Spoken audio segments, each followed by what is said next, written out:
Students हम लोग पढ़ रहे हैं हमारा जो सब्जेक्ट है वो है हमारा CNC machines and automation.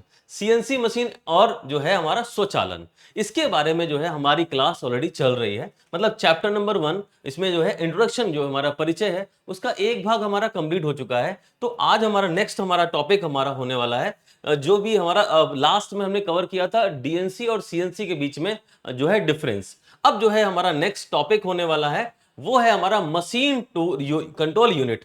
Machine control unit मतलब मशीन कंट्रोल यूनिट के बारे में हम लोग यहां पर पढ़ने वाले हैं। तो ये जो है हमारा टॉपिक नंबर 3 है। इसके अंदर हम क्या देखेंगे कि जो हमारा सीएनसी जो मशीन है उसके अंदर एक ऐसी यूनिट लगी होती है, या फिर ये बोले कि जो है कोई भी सीएनसी मशीन हो या एनसी मशीन हो उसमें एक मशीन कंट्रोल यूनिट होती है जो कि मशीन को कंट्रोल करने के लिए लगाई जाती है। और उसमें कई सारे एलिमेंट या फिर तत्व होते हैं। वो सब चीजों के बारे में यहां पर डिस्कस करेंगे कि क्या क्या एलिमेंट्स हैं, किन किन चीजों के माध्यम से जो है हम इसको समझे, उन सभी चीजों के माध्यम से इसको हम समझेंगे। तो पहली कंडीशन देखते हैं कि मशीन कंट्रोल यूनिट को हिंदी में मशीन कंट्रोल यूनिट ही बोला जाता है। ये चीज क्लियर हो गई। अच्छा ठीक है, उसके अलावा यहां पर मेन जो बात है उसके बारे में समझते हैं। जो हमने हाईलाइट किया हुआ है इसके कुछ एलिमेंट्स हैं, जैसे सीपीयू हो गया, मेमोरी हो गया, इनपुट आउटपुट इंटरफेस हो गया, control of machine tool axis and spindle जो हमारी स्पीड है उसके बारे में बात करेंगे। सीक्वेंस कंट्रोल फॉर जो है अदर मशीन टूल फंक्शंस, इन सभी के बारे में हम लोग यहां पर बात करेंगे। लेकिन सबसे पहली चीज ये आती है कि मशीन कंट्रोल यूनिट के बारे में पहले समझ लेते हैं, क्योंकि ये सब जो हाईलाइटेड चीजें हैं ये सब जो है हमारे मशीन कंट्रोल यूनिट के जो एलिमेंट हैं उनके बारे में बात करी गई है। ठीक है, घटक के बारे में बात करी गई। चलिए बात करते हैं। द मशीन कंट्रोल यूनिट, इसी को एमसीयू बोला जाता है, मतलब मशीन कंट्रोल यूनिट बोल देते हैं। अच्छा, consist of some kind of computers. यहां पर देख लीजिए बड़ी चीज है कि जो मशीन कंट्रोल यूनिट होती है ये एक प्रकार के कुछ जो है कंप्यूटर को जो है एक तरह से विभिन्न प्रकार के जो कंप्यूटर हैं या फिर कुछ प्रकार के जो कंप्यूटर हैं उनको जो है रखती है। या एक तरह से समझिए कि इसमें जो है छोटे छोटे कंप्यूटर्स लगे होते हैं। बस ये सीधी सी बात समझ लीजिए। ठीक है, चलिए। विद रिलेटेड कंट्रोल हार्डवेयर, मतलब उससे संबंधित कुछ कंट्रोल हार्डवेयर भी होते हैं। That store and sequentially execute the program, जो कि प्रोग्राम को स्टोर भी करते हैं और जो है एग्जीक्यूट भी करते हैं। अच्छा, जो भी प्रोग्राम होगा उसको जो है सीक्वेंस में भी लेके आएंगे, मतलब उसको एक तरफ से लगाएंगे भी और उसके अलावा उसको जो है एग्जीक्यूट भी करेंगे, मतलब उसको लागू भी करेंगे। ठीक है, जो भी प्रोग्राम है। तो इसका मतलब समझ में आया कि एमसीयू जो है वो विभिन्न प्रकार के जो कंप्यूटर है ना, वो जो उसके अंदर बहुत सारे छोटे छोटे कंप्यूटर्स होंगे। एक तरह से समझिए कि जो एमसीयू है उस consist of some kind of computers, तो एक तरह के कंप्यूटर्स ही होते हैं विद रिलेटेड कंट्रोल हार्डवेयर, उसमें जो है कंट्रोल हार्डवेयर के साथ। मतलब सीधा सा बात यह हो गया, कंट्रोल हार्डवेयर के साथ कुछ कंप्यूटर्स होते हैं, उन्हीं को ही जो है एमसीयू बोला जाता है। बिल्कुल मोटी मोटी बात में यही निकल के आता है। उसके अलावा बात किए जो क्या करते हैं, स्टोर करते हैं। जो हार्डवेयर है ये क्या करते हैं, स्टोर करते हैं किसको, प्रोग्राम को, और उसको सीक्वेंस में भी करते हैं। सीक्वेंस में मतलब एक तरह से जो है 1 बाय 1 लगाते हैं, उसके बाद एग्जीक्यूट भी करते हैं, मतलब लागू भी करते हैं। तो ये प्रोग्राम को बना जो है स्टोर भी करते हैं, बना सीक्वेंस में लगाते हैं और उसको लागू भी करते हैं। उसके अलावा आगे बात करें of instruction by converting each command, कैसे लागू करते हैं। यहां पर जो प्रोग्राम इंस्ट्रक्शंस हैं उनको जो है क्या करते हैं, कन्वर्ट करते हैं। ईच कमांड, प्रत्येक कमांड को कन्वर्ट करते हैं इनटू मैकेनिकल एक्शन। देखो सीधा सा बात है, हमारा यहां पर जो मशीन कंट्रोल यूनिट क्या कर रहा है, मशीन के बगल में लगा हुआ है ना। अब ये मशीन के बगल में लग के क्या करेगा, जितना भी डेटा आ रहा है कहां से, जो हमारा मेन कंप्यूटर है वहां से या फिर पंच टेप के माध्यम से जो भी डेटा आ रहा है वो सारा का सारा डेटा जो है यहां पर मशीन कंट्रोल यूनिट के अंदर आया। यहां पर जो कंप्यूटर्स लगे हुए हैं, यहां पर जो जो डिवाइसेस लगी हुई हैं, वो प्रोग्राम को स्टोर कर लिया, उसके बाद उसको एग्जीक्यूट करते हैं सीक्वेंस में करने के बाद, और उसको एग्जीक्यूट करेंगे उस इंस्ट्रक्शंस को। तो क्या करेंगे, कन्वर्ट करेंगे जो जो हमारी जो सॉफ्टवेयर की जो लैंग्वेज थी उसको मशीन लैंग्वेज में। मतलब सीधी सी बात है कि यहां पर प्रत्येक कमांड, जो भी हमने कमांड दी होगी उसको मैकेनिकल एक्शन में, उस मैकेनिकल कार्य में परिवर्तित करेगी ऑफ द प्रोसेसिंग इक्विपमेंट, जो भी प्रोसेसिंग इक्विपमेंट लगा हुआ है। अब प्रोसेसिंग इक्विपमेंट में क्या, मिलिंग मशीन भी हो सकती है, लेथ मशीन भी हो सकती है, जो भी सीएनसी मशीन है उसकी जो है मैकेनिकल एक्शंस में उस पूरे डेटा को कन्वर्ट कर देना, यही जो है मशीन कंट्रोल यूनिट का काम है। सीधा सा बात है कि जब भी हम मशीन कंट्रोल यूनिट समझ रहे थे तो उसमें यह समझ रहे थे कि भाई एक जो है हमारा कोई मेन कंप्यूटर है या फिर कोई कार्ड रीडर है, जो भी हमारा टेप रीडर है, वहां से जो है हमारा प्रोग्राम आया और एमसीयू में आ गया, और एमसीयू में आने के बाद एमसीयू क्या करेगा, उसको मशीन को भेज देगा। अब मशीन को वैसा ही वैसा भेजना था तो हमें एमसीयू लगाने की जरूरत क्या थी, और अभी हमने एमसीयू लगा लिया है तो क्या करेगा, वो जो है यहां पर कन्वर्ट करेगा मशीन की लैंग्वेज में वो पूरे डेटा को। यहां पर बस सीधी सी बात जो हमारा एमसीयू में हो गया। अब एमसीयू क्या है ये बात हमें पता लग गई, ये एक तरह का कंप्यूटर है जहां पर बहुत सारा जो है यहाँ पे कंट्रोल हार्डवेयर लगा होता है जो कि डेटा को स्टोर करता है और यहां पर सीक्वेंस में लगाता है और उसे एग्जीक्यूट करता है, मतलब इंप्लीमेंट करता है या लागू करता है एक तरह से। और उसके अंदर जो है जो प्रोग्राम इंस्ट्रक्शंस हैं वो जो है कन्वर्ट होते हैं, और उनकी जो कमांड है वो कन्वर्ट होती है किसमें, मैकेनिकल एक्शन में ऑफ द प्रोसेसिंग इक्विपमेंट। जो भी प्रोसेसिंग इक्विपमेंट है उसकी मैकेनिकल जो है एक्शन के अंदर, उसके मैकेनिकल कार्य के रूप में उसमें जो है जो भी कमांड है वो क्या हो जाएगी, वो जो कमांड है वो जो है परिवर्तित हो जाएगी। सीधा सा बात है, ठीक है। अब यहां से आगे बढ़ते हैं। ए MCU generally consist of the following component. जो MCU है ना वो जो है निम्नलिखित जो है कंपोनेंट जो है रखती है, मतलब जो है इसके अंदर निम्नलिखित कंपोनेंट होते हैं या फिर सब सिस्टम होते हैं। तो यहां पर एक चीज बताई गई कि जो MCU है उसके जो है कंपोनेंट कौन कौन से हैं, या फिर यह बोले कि घटक कौन कौन से हैं, या बोले कि सब सिस्टम कौन कौन से हैं, तो उनके बारे में यहां बात करी जाएगी। तो सब सिस्टम हमने पहले बात की, जैसे सीपीयू लगा होता है इसके अंदर, एक तरह से सीपीयू होगा, उसमें मेमोरी होगी, इनपुट आउटपुट इंटरफेस होगा। तो देखो सीधा सा बात समझना, जो भी हमारे पास यहां पर यूनिट है, एमसीयू है, उसके अंदर जो हार्डवेयर लगे हैं वो क्या कर रहे हैं, स्टोर कर रहे हैं डेटा को, और स्टोर करेंगे तो मेमोरी होगी ही होगी, और प्रोसेस कर रहे हैं, प्रोसेस का मतलब वो सीक्वेंस में लगा रहे हैं तो बिना प्रोसेसिंग के सीक्वेंस में नहीं लगेगा, तो सीपीयू भी लगा होगा। उसके अलावा इनपुट किया गया और आउटपुट भी कुछ निकला, इसका मतलब इनपुट आउटपुट इंटरफेस भी होगा। उसके अलावा आगे देखें, controls of machine tool axes, जो मशीन के अंदर जो एक्सेस जो टूल लगा हुआ है उसकी जो एक्सेस है उसको भी कंट्रोल कर रहे हैं, और स्पिंडल स्पीड को भी कंट्रोल कर रहे हैं, तो उसके लिए कंट्रोलर लगे होते हैं। अच्छा, sequence control of other machine tools function, मतलब जो मशीन टूल फंक्शन है उनको सीक्वेंस करने के लिए सीक्वेंस कंट्रोल भी लगे होते हैं। तो ये सारे सारे जो कंपोनेंट हैं, ये जो घटक हैं, ये एमसीयू के घटक हैं। तो एमसीयू में जो हार्डवेयर लगे हुए हैं वो हार्डवेयर जो काम करते हैं वो सारे हार्डवेयर यही हैं जो कि इस्तेमाल किए जाते हैं, ठीक है। तो एक तरह से हमने समझ लिया कि मशीन कंट्रोल यूनिट क्या होता है, और दूसरा हमने समझा कि इसमें कौन कौन से कंपोनेंट होते हैं। अब एक लाइन और है, क्या है, दीज सब systems are interconnected inside the MCU by means of internal bus. अब देखो यहां पर क्या बात करी, ये जितने भी कंपोनेंट है ना वो सारे कंपोनेंट एमसीयू के अंदर इंटरकनेक्टेड होते हैं, मतलब एक तरीके से पूरी तरीके से अंतर्निहित होते हैं। और यहां पर जो क्या करते हैं, एक किससे अंतर्निहित होते हैं, यहां पे बस के माध्यम से, इंटरनल बस, मतलब इंटरनल बस का मतलब एक तरह से प्लग है, और उसके माध्यम से यहां पर इंटरकनेक्टेड होते हैं, वायर लगा होगा और प्लगे सब एक दूसरे से जुड़े होंगे, ठीक है स्टूडेंट।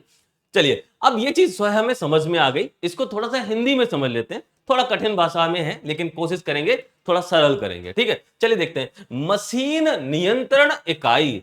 देखो यार हमने कोशिश की हिंदी में लाने की, तो यहां पर मशीन कंट्रोल यूनिट को अगर हम तोड़े तो बोल सकते हैं मशीन नियंत्रण इकाई, यही तो है। कंट्रोल का मतलब नियंत्रण, यूनिट का मतलब इकाई, तो मशीन को नियंत्रण करने वाली इकाई, जिसको हिंदी में एमसीयू भी बोल देते हैं और इंग्लिश में भी एमसीयू बोलते हैं, ठीक है। अच्छा, मशीन नियंत्रण इकाई के नाम से ही समझ में आ रहा है, अगर हम हिंदी में से लिख दें तो हमें समझ आ रहा है कि मशीन को नियंत्रित करने वाली इकाई है। अच्छा ठीक है, तो मशीन को कैसे नियंत्रित करेगी, अरे जितना भी डेटा, जितना भी इंस्ट्रक्शन, जितना भी प्रोग्राम इंस्ट्रक्शंस आ रहे हैं, जितना भी प्रोग्राम का लैंग्वेज में बना हुआ जो डेटा आ रहा है उसको क्या करें, कन्वर्ट करें मशीन की भाषा में, और उसको सीक्वेंस में लगा दें और अपने अंदर स्टोर भी करके रखें। ये सारा काम करेगा, तो इसीलिए इसको बोल देंगे मशीन को नियंत्रित करने वाली इकाई। यही तो चला रही है एनसी मशीन को, सीधी सी बात है ना। चलिए आगे देखें, इसमें संबंधित नियंत्रण हार्डवेयर के साथ कुछ प्रकार के कंप्यूटर होते हैं। तो ये बात तो हमने पहले भी समझी कि इसमें जो है कुछ कंप्यूटर, कुछ हार्डवेयर के साथ कुछ कंप्यूटर्स भी लगे होते हैं। अच्छा, जो प्रसंस्करण उपकरण के यांत्रिक कार्यों में, जो प्रसंस्करण उपकरण है, जो भी हमारा जो हमारा प्रोसेसिंग इक्विपमेंट है, उसे हम हिंदी में बोलते हैं प्रसंस्करण उपकरण के यांत्रिक कार्यों में प्रत्येक आदेश को परिवर्तित करके निर्देशों के कार्यक्रम को संग्रहित और अनुक्रमित रूप से निष्पादित करते हैं। ये मतलब थोड़ी सी बात यहां पे समझते हैं कि यहां पर हमने बताया कि इसके अंदर कुछ जो है कंप्यूटर्स होते हैं। कंप्यूटर का मतलब सीपीयू, जहां वहां कंप्यूटर। कंप्यूटर में केवल एक चीज बचती है ना, सीपीयू हो गया तो सब बस हमारा सारा कंप्यूटर तैयार है, बस डिस्प्ले लगाइए और इनपुट डिवाइसेस लगाइए, काम हो गया। ठीक है, वैसे ही यहां पर बोला गया है कि यहां पर नियंत्रण हार्डवेयर के साथ कुछ प्रकार के कंप्यूटर होते हैं जो क्या करते हैं, प्रसंस्करण उपकरण, जो भी हमारा प्रोसेसिंग यूनिट है, जो भी इक्विपमेंट है, जैसे मशीन जितनी भी लग गई, या फिर lathe machine, milling machine, drilling machine, ये कोई भी मशीन हो गई, उन उपकरण के यांत्रिक कार्यों में, जो यांत्रिक कार्य हो रहे हैं, जो मैकेनिकल वर्क हो रहा है, में प्रत्येक आदेश को परिवर्तित करता है। तो जो भी हमारा जो डेटा है उसको जो है क्या करता है, वहां पे कन्वर्ट कर देता है, उसमें परिवर्तित कर देता है, और निर्देशों के कार्यक्रम को संग्रहित करता है, मतलब स्टोर करता है, और अनुक्रमिक रूप से निष्पादित करता है, मतलब सीक्वेंसली जो है यहां पर उसको क्या करता है, जो भी हमने इस्तेमाल किया था यहां पे एग्जीक्यूट करता है, मतलब निष्पादित करता है। तो ये चीज यहां पे आ जाती है कि अगर आपने जो है कोई डेटा भेजा है, उस डेटा को वहां पे स्टोर करा जाएगा, उसको जो है यहां पर स्टोर का मतलब संग्रहित किया जाएगा, और अनुक्रमिक रूप से मतलब वन बाय वन उसको लगाया जाएगा और उसको निष्पादित करेगा, मतलब उसको ट्रांसफर करेगा किसको, मशीन को इंस्ट्रक्शन देने के लिए। तो निष्पादित कर दिया, तो यहां पर ये सारा काम जो है किसका हो गया, एमसीयू का हो गया, मशीन कंट्रोल यूनिट का हो गया। आगे देखते हैं, एक मशीन कंट्रोल यूनिट में आमतौर पर निम्नलिखित घटक या सब सिस्टम होते हैं। कौन कौन से घटक सिस्टम, देखो, एक तो सीपीयू लगा होगा, दूसरा मेमोरी होगा, उसके अलावा आईओ लिखा हुआ है, मतलब इनपुट और आउटपुट की बात कर रहे हैं, तो इनपुट आउटपुट इंटरफेस लगा होगा, उसके अलावा मशीन टूल अक्ष और धुरी की गति का नियंत्रण होगा इसके अंदर। ठीक है, उसके अलावा अन्य मशीन उपकरण कार्यों के लिए अनुक्रम नियंत्रण होगा, मतलब जो सीक्वेंस किया गया है ना, अनुक्रमिक रूप से लगाया जाता है। देखो ऐसा है, ये अनुक्रमिक नियंत्रण का मतलब क्या होता है समझते हैं। देखो, हमें जो जो पहले ये वाला कार्य करना है, पहले मतलब हमारा जो टूल है, जो भी हमारा जो वर्कपीस है, उसके अंदर पहले उसकी सरफेस को प्रॉपर क्लीन करना है, तो वो जो है हो गया, फेसिंग करना है, पहले कौन सी प्रोसेस करनी है, ये सारा सीक्वेंस में लगाना काम यहां पर अनुक्रम नियंत्रण का है, या फिर बोलेंगे यहां पे इंग्लिश में, तो यहां पर उसके बारे में यहां बताया गया कि यहां पर जो भी हमारा जो हार्डवेयर है उसको जो है यहां पर इस्तेमाल करते हैं, और वो जो है क्या करता है कि यहां पर जो है सीक्वेंस जो है हमारा कंट्रोलर जो लगा होता है, वो जो है इसको कन्वर्ट करता है, मतलब उस सीक्वेंस में लगाने के लिए। ठीक है, ये सब सिस्टम एक आंतरिक बस के माध्यम से एमसीयू के अंदर आपस में जुड़े होते हैं, कि आंतरिक बस लगा होता है, उसके माध्यम से जो भी हमारा एमसीयू है उसके अंदर जुड़े होते हैं, और ये सब का सब आपस में एक तरह से इंटरकनेक्टेड होते हैं। ये बात यहां पे क्लियर हो गई। अब थोड़ा डायग्राम के माध्यम से आगे समझ लेते हैं क्या है। देखो, यहां से सॉफ्टवेयर प्रोग्राम आया, एक तरह से ब्लॉक डायग्राम है, एग्जाम में जरूर बनाना है। ठीक है, तो सॉफ्टवेयर जो हमारा प्रोग्राम है यहां से आया। ठीक है, अब क्या करेंगे, ये जो है कहां इंस्ट्रक्शन पहुंचे, मशीन कंट्रोल यूनिट को पहुंचे।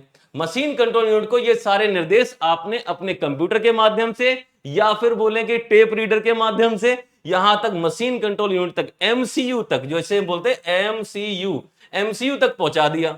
अब एमसीयू क्या करेगी, ये मशीन को पहुंचाएगी, लेकिन एमसीयू के अंदर हो क्या रहा है, यहां पर प्रोसेसिंग इक्विपमेंट लगे हुए हैं एमसीयू के अंदर, और प्रोसेसिंग इक्विपमेंट का मतलब है जो भी हमारे यहां पे जो भी हमारे हार्डवेयर थे वो सारे सारे इसमें यूज कर रहे हैं। एक हमारा जो है सीपीयू लगा होगा, उसके अंदर कंट्रोलर लगा हुआ, ऐसे करके सीक्वेंस कंट्रोलर लगा हुआ, ये सारी चीजें यहां लगी हुई हैं। तो यहां तक पहुंचने के बाद, और ये जो है प्रोसेसिंग इक्विपमेंट के अंदर पहुंच जाएगा, तो एमसीयू के अंदर यहां पर ये सारी चीजें लगी होंगी, और वो जो है पूरा का पूरा इंस्ट्रक्शन जो है मशीन कंट्रोल यूनिट को का जो इंस्ट्रक्शन है, जो भी हमारा सब चीजें हैं, वो प्रोसेसिंग इक्विपमेंट को पहुंच जाएंगी। तो प्रोसेसिंग इक्विपमेंट के पास ही, या फिर उसी के अंदर ही, या उसी के ऊपर ही हमारा मशीन कंट्रोल यूनिट लगा होता है, और वो जो है पूरा का पूरा हमारी जो प्रोसेसिंग इक्विपमेंट है, जो भी हमारी मशीन है, उसको जो है नियंत्रित करता है, और जो है उसके द्वारा कार्य कराता है सही तरीके से। ठीक है, तो ये जो है सारा का सारा हमारा क्या हो गया, एक तरह से जो है ब्लॉक डायग्राम हो गया। अब समझते हैं क्या हो रहा है हमारा जो है एमसीयू के अंदर, मशीन कंट्रोल यूनिट के अंदर।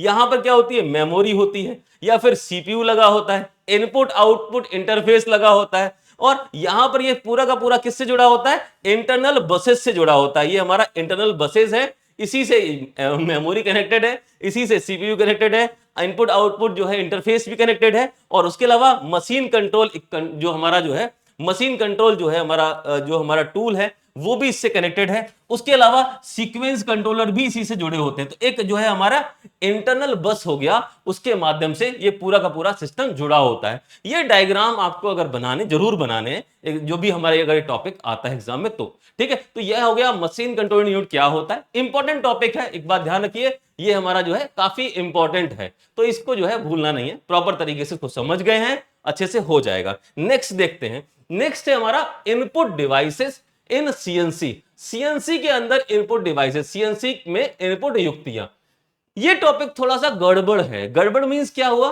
कि कई जगह देखा प्रॉपर तरीके से किसी ने भी जो सीएनसी मशीन्स हैं या सीएनसी जो हमारा एनसी सीएनसी डीएनसी ये जो सिस्टम है इसके अंदर जो इनपुट डिवाइसेस हैं उनका जिक्र नहीं किया है। कई सारी बुक्स देख ली हैं, ठीक है, ये प्रॉपर है, यहां से आप पढ़ सकते हैं अच्छे तरीके से। क्या है इसके अंदर कि input devices are the devices used for putting in the part program in the CNC control. मतलब यह हुआ कि जो सीएनसी कंट्रोल है उसके अंदर के जो पार्ट प्रोग्राम बनाते हैं उसमें जो है भाग लेने के लिए जो डिवाइसेस इस्तेमाल करते हैं उन्हीं को जो है इनपुट डिवाइसेस बोलते हैं।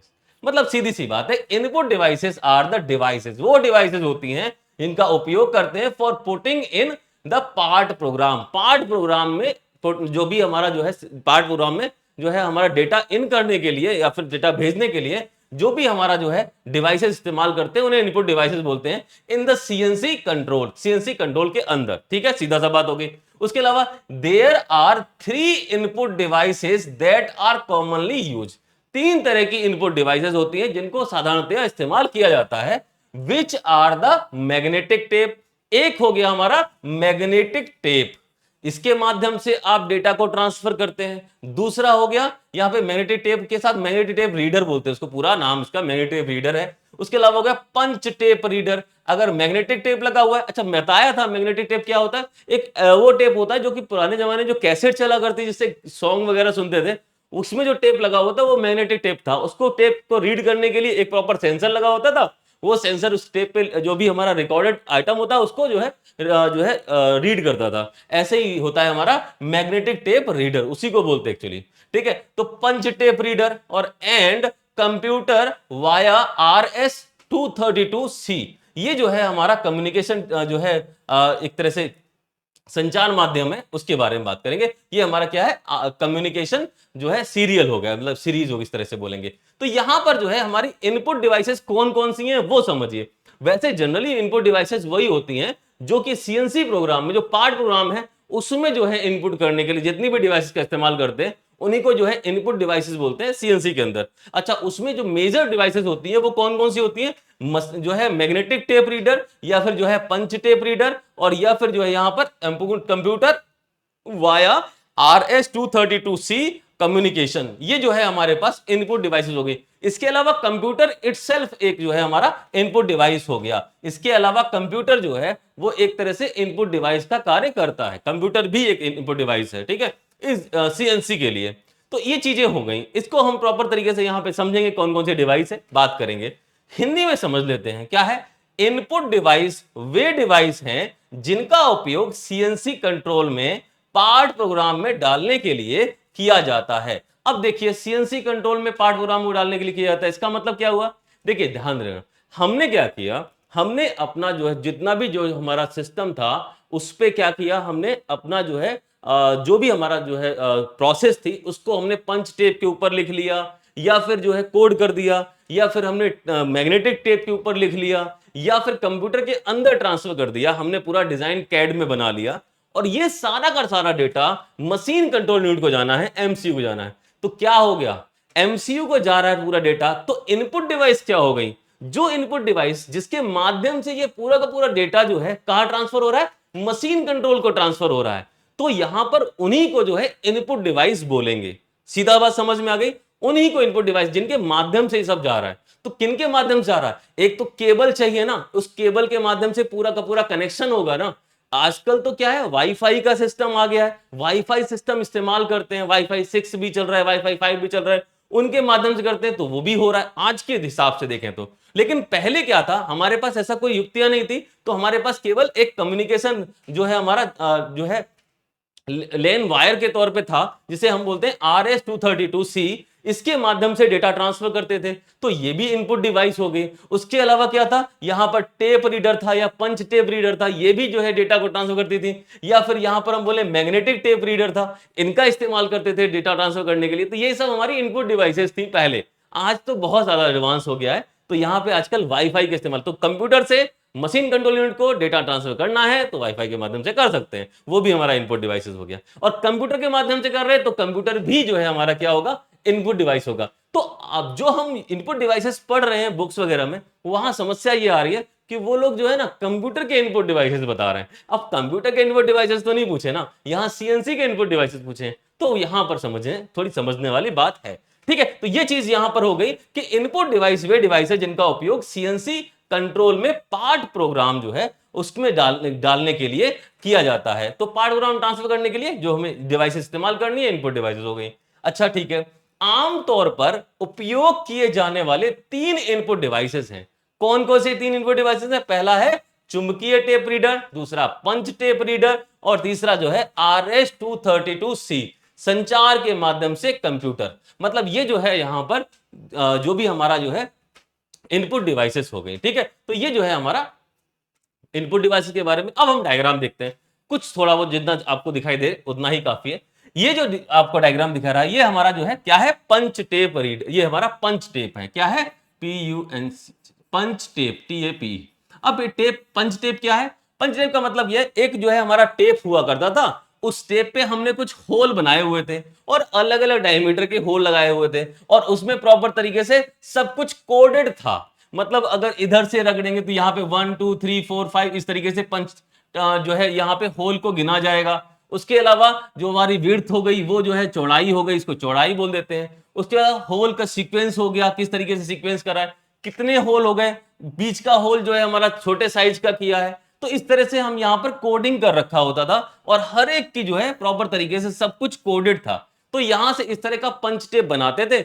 इस टेप को रीड करने के लिए एक डिवाइस लगी होती थी, जैसे ये डिवाइस दिखाई दे रही है, इसी को बोलते हैं, ये पूरा डिवाइस जो है ना, यही हमारे जो है पंच टेप रीडर है। क्या है? PUNCH, पंच टेप रीडर। ठीक है, ये पंच टेप रीडर है, इसके माध्यम से पंच टेप डाल देते थे इसमें, और ये जो है रीड करती जाती थी। जो भी इंस्ट्रक्शंस के अंदर है वो सारा का सारा इसके अंदर कोडिंग के माध्यम से प्रॉपर तरीके से हमारे मशीन के अंदर पहुंच जाया करता था। अच्छा, उसके अलावा आजकल क्या किया, आजकल थोड़ा सा जो है यहां पे जो डेटा का ट्रांसफर है, यही जो है यहां पे ये जो लिखा हुआ है ना, क्या लिखा हुआ है, RS-232। ये जो RS-232 है, ये जो है RS-232C, यही केबल है, इन्हीं को बोलते हैं, क्या बोलते हैं, RS-232C।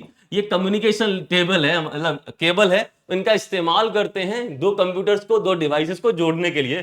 तो इनका भी उपयोग करेंगे, ये भी इनपुट में आ गया। एक तरह से यहां पर देखिए, ये जो कंप्यूटर है ना, ये प्रॉपर अपने आप में एक तरह से इनपुट डिवाइस है। अब जो बुक्स हैं उसमें लिखा हुआ है कि भाई यहाँ पे जो मास स्टोरेज डिवाइसेस, USB हो गया या फिर डेटा डिस्क हो गया, ये सब जो है हमारे इनपुट डिवाइस है, उनके वो तो कंप्यूटर के लिए है ना। अभी पूरा का पूरा कंप्यूटर ही जुड़ा हुआ है, ये पूरा का पूरा कंप्यूटर ही हमारा क्या हो जाएगा, इनपुट डिवाइस में गिना जाएगा। तो ये चार चीजें जो हैं यहां पर, एक तरह से पंच टेप रीडर हो गया, ये कम्युनिकेशन केबल हो गई, इसके अलावा यहां पर पंच टेप रीडर या फिर जो है यहां पर हम बोले मैग्नेटिक टेप रीडर, ये चार जो है हमारी इनपुट डिवाइसेस हैं सीएनसी के लिए। क्लियर हो गया ना? चलिए फिर अब आगे बढ़ते हैं। ठीक है, नेक्स्ट है हमारा serial communication, serial communication and Ethernet technique, serial संचार और ईथरनेट तकनीक, ये जो है हमारा फोर्थ टॉपिक है। इसमें क्या है, सीरियल कम्युनिकेशन का मतलब क्या हुआ, मतलब सीधी सी बात है, जो कम्युनिकेशन किया जाए, संचार किया जा रहा है, उसके लिए जो इस्तेमाल की जाने वाली चीज सीरियल कम्युनिकेशन हो गया। वही केबल जो है, जो अभी हम पढ़ रहे थे, ये जो केबल है, ये सीरियल कम्युनिकेशन की ही केबल है, इसके माध्यम से कम्युनिकेशन संचार किया जाता है। ठीक है, और आजकल तो यह है नेट के माध्यम से किया जा रहा है, तो इथरनेट टेक्निक का कौन कौन सा इस्तेमाल है वो सब करेंगे। तो यही सब जो है दोनों टॉपिक यहां पे कवर करेंगे, इस फोर्थ टॉपिक के अंदर दोनों चीजें हैं। चलिए देखते हैं सबसे पहले।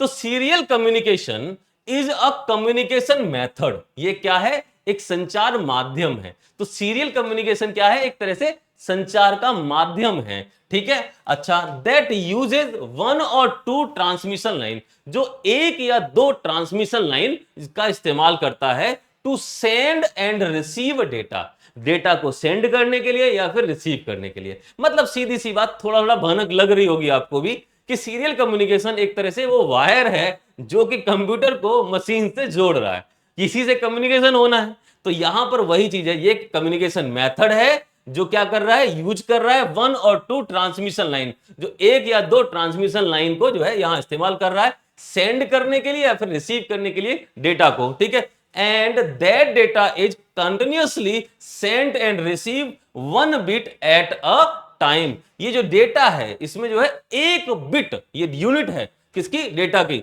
एक यूनिट जो बिट है उसको जो है कॉन्टिन्यूसली डेटा ट्रांसफर करते रहता है। तो ये सारी बात यहां पर सीरियल कम्युनिकेशन के अंदर हो गई। उसके अलावा देखते हैं, since it allow us of connections with few signal wire, मतलब ये हुआ कि यहां पर जो है ये अलाउ करता है कनेक्शंस को विद फ्यू सिग्नल वायर को, सिग्नल वायर के माध्यम से। One of its merits of the its ability to hold down on wiring material and relaying equipment cost. इसका जो है मेन जो एडवांटेज है वो ये है कि इसमें जो कॉस्ट है, जो किसकी, जो वायरिंग मटेरियल है और रिले इक्विपमेंट है, उसकी कॉस्ट जो है कम आती है, जो है सीरियल कम्युनिकेशन अगर हम इस्तेमाल करते हैं तो मतलब सीधी सी बात, यहां पर इसको हम प्रॉपर हिंदी में समझें तो आसान भाषा में क्या है कि सीरियल कम्युनिकेशन एक संचार विधि है।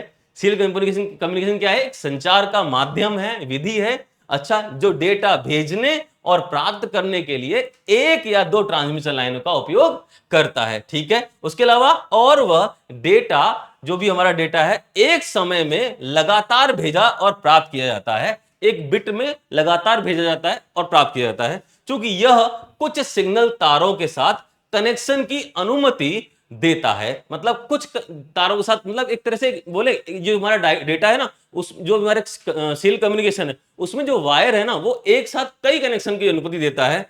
तो इसका एक लाभ, इसका लाभ क्या हो जाएगा? तो इसका एक लाभ यह है कि इसकी यह क्षमता जो तारों के मटेरियल और डिलाइंग उपकरण की लागत को कम करता रखता है। मतलब यहां पर लागत क्या हो जाती है, मतलब जो कॉस्ट है वो कम आ जाती है, क्योंकि यहां पर क्या है, यहां पर कुछ सिग्नल तारों का साथ कनेक्शन की अनुमति देता है। मतलब कई सारे वायर जो है ना इसके साथ कनेक्ट हो सकते हैं, इसलिए जो है इसकी जो कॉस्ट है वो कम हो जाती है। यही हमारा सीरियल कम्युनिकेशन है। सीधा सा बात यह है कि एक तरह से कम्युनिकेशन मेथड है जो कई सारे जो है डेटा को ट्रांसफर या रिसीव करना या सेंड करना, इसके लिए इस्तेमाल किया जाता है। कम्युनिकेशन सीरियल कम्युनिकेशन कहलाता है। ठीक है। चलिए फिर आगे देखते हैं। नेक्स्ट है हमारे पास ईथरनेट टेक्निक्स, मतलब ईथरनेट तकनीक। अब ये ईथरनेट तकनीक क्या होता है? देखिए, ईथरनेट तकनीक उन बच्चों को अच्छे से पता होगा जो क्या करते हैं, जो नेट वगैरह चलाते हैं, उन्हें पता है क्या है ये ईथरनेट। ईथरनेट का मतलब सीधा जो वायर से जो है हमारा पूरा पूरा इंटरनेट आ रहा है ना, वही तो ईथरनेट है। उसी के माध्यम से कनेक्ट करते हैं अपने कंप्यूटर को नेट के माध्यम से। तो वही ईथरनेट टेक्निक के बारे में बात कर रहे हैं। ईथरनेट तकनीक क्या होती है, इसको थोड़ा समझ लेते हैं क्या होता है। Ethernet is the traditional technology. ये क्या है? एक तरह से ट्रेडिशनल है, नई नहीं है, ट्रेडिशनल है, पहले से चली आ रही है। ठीक है।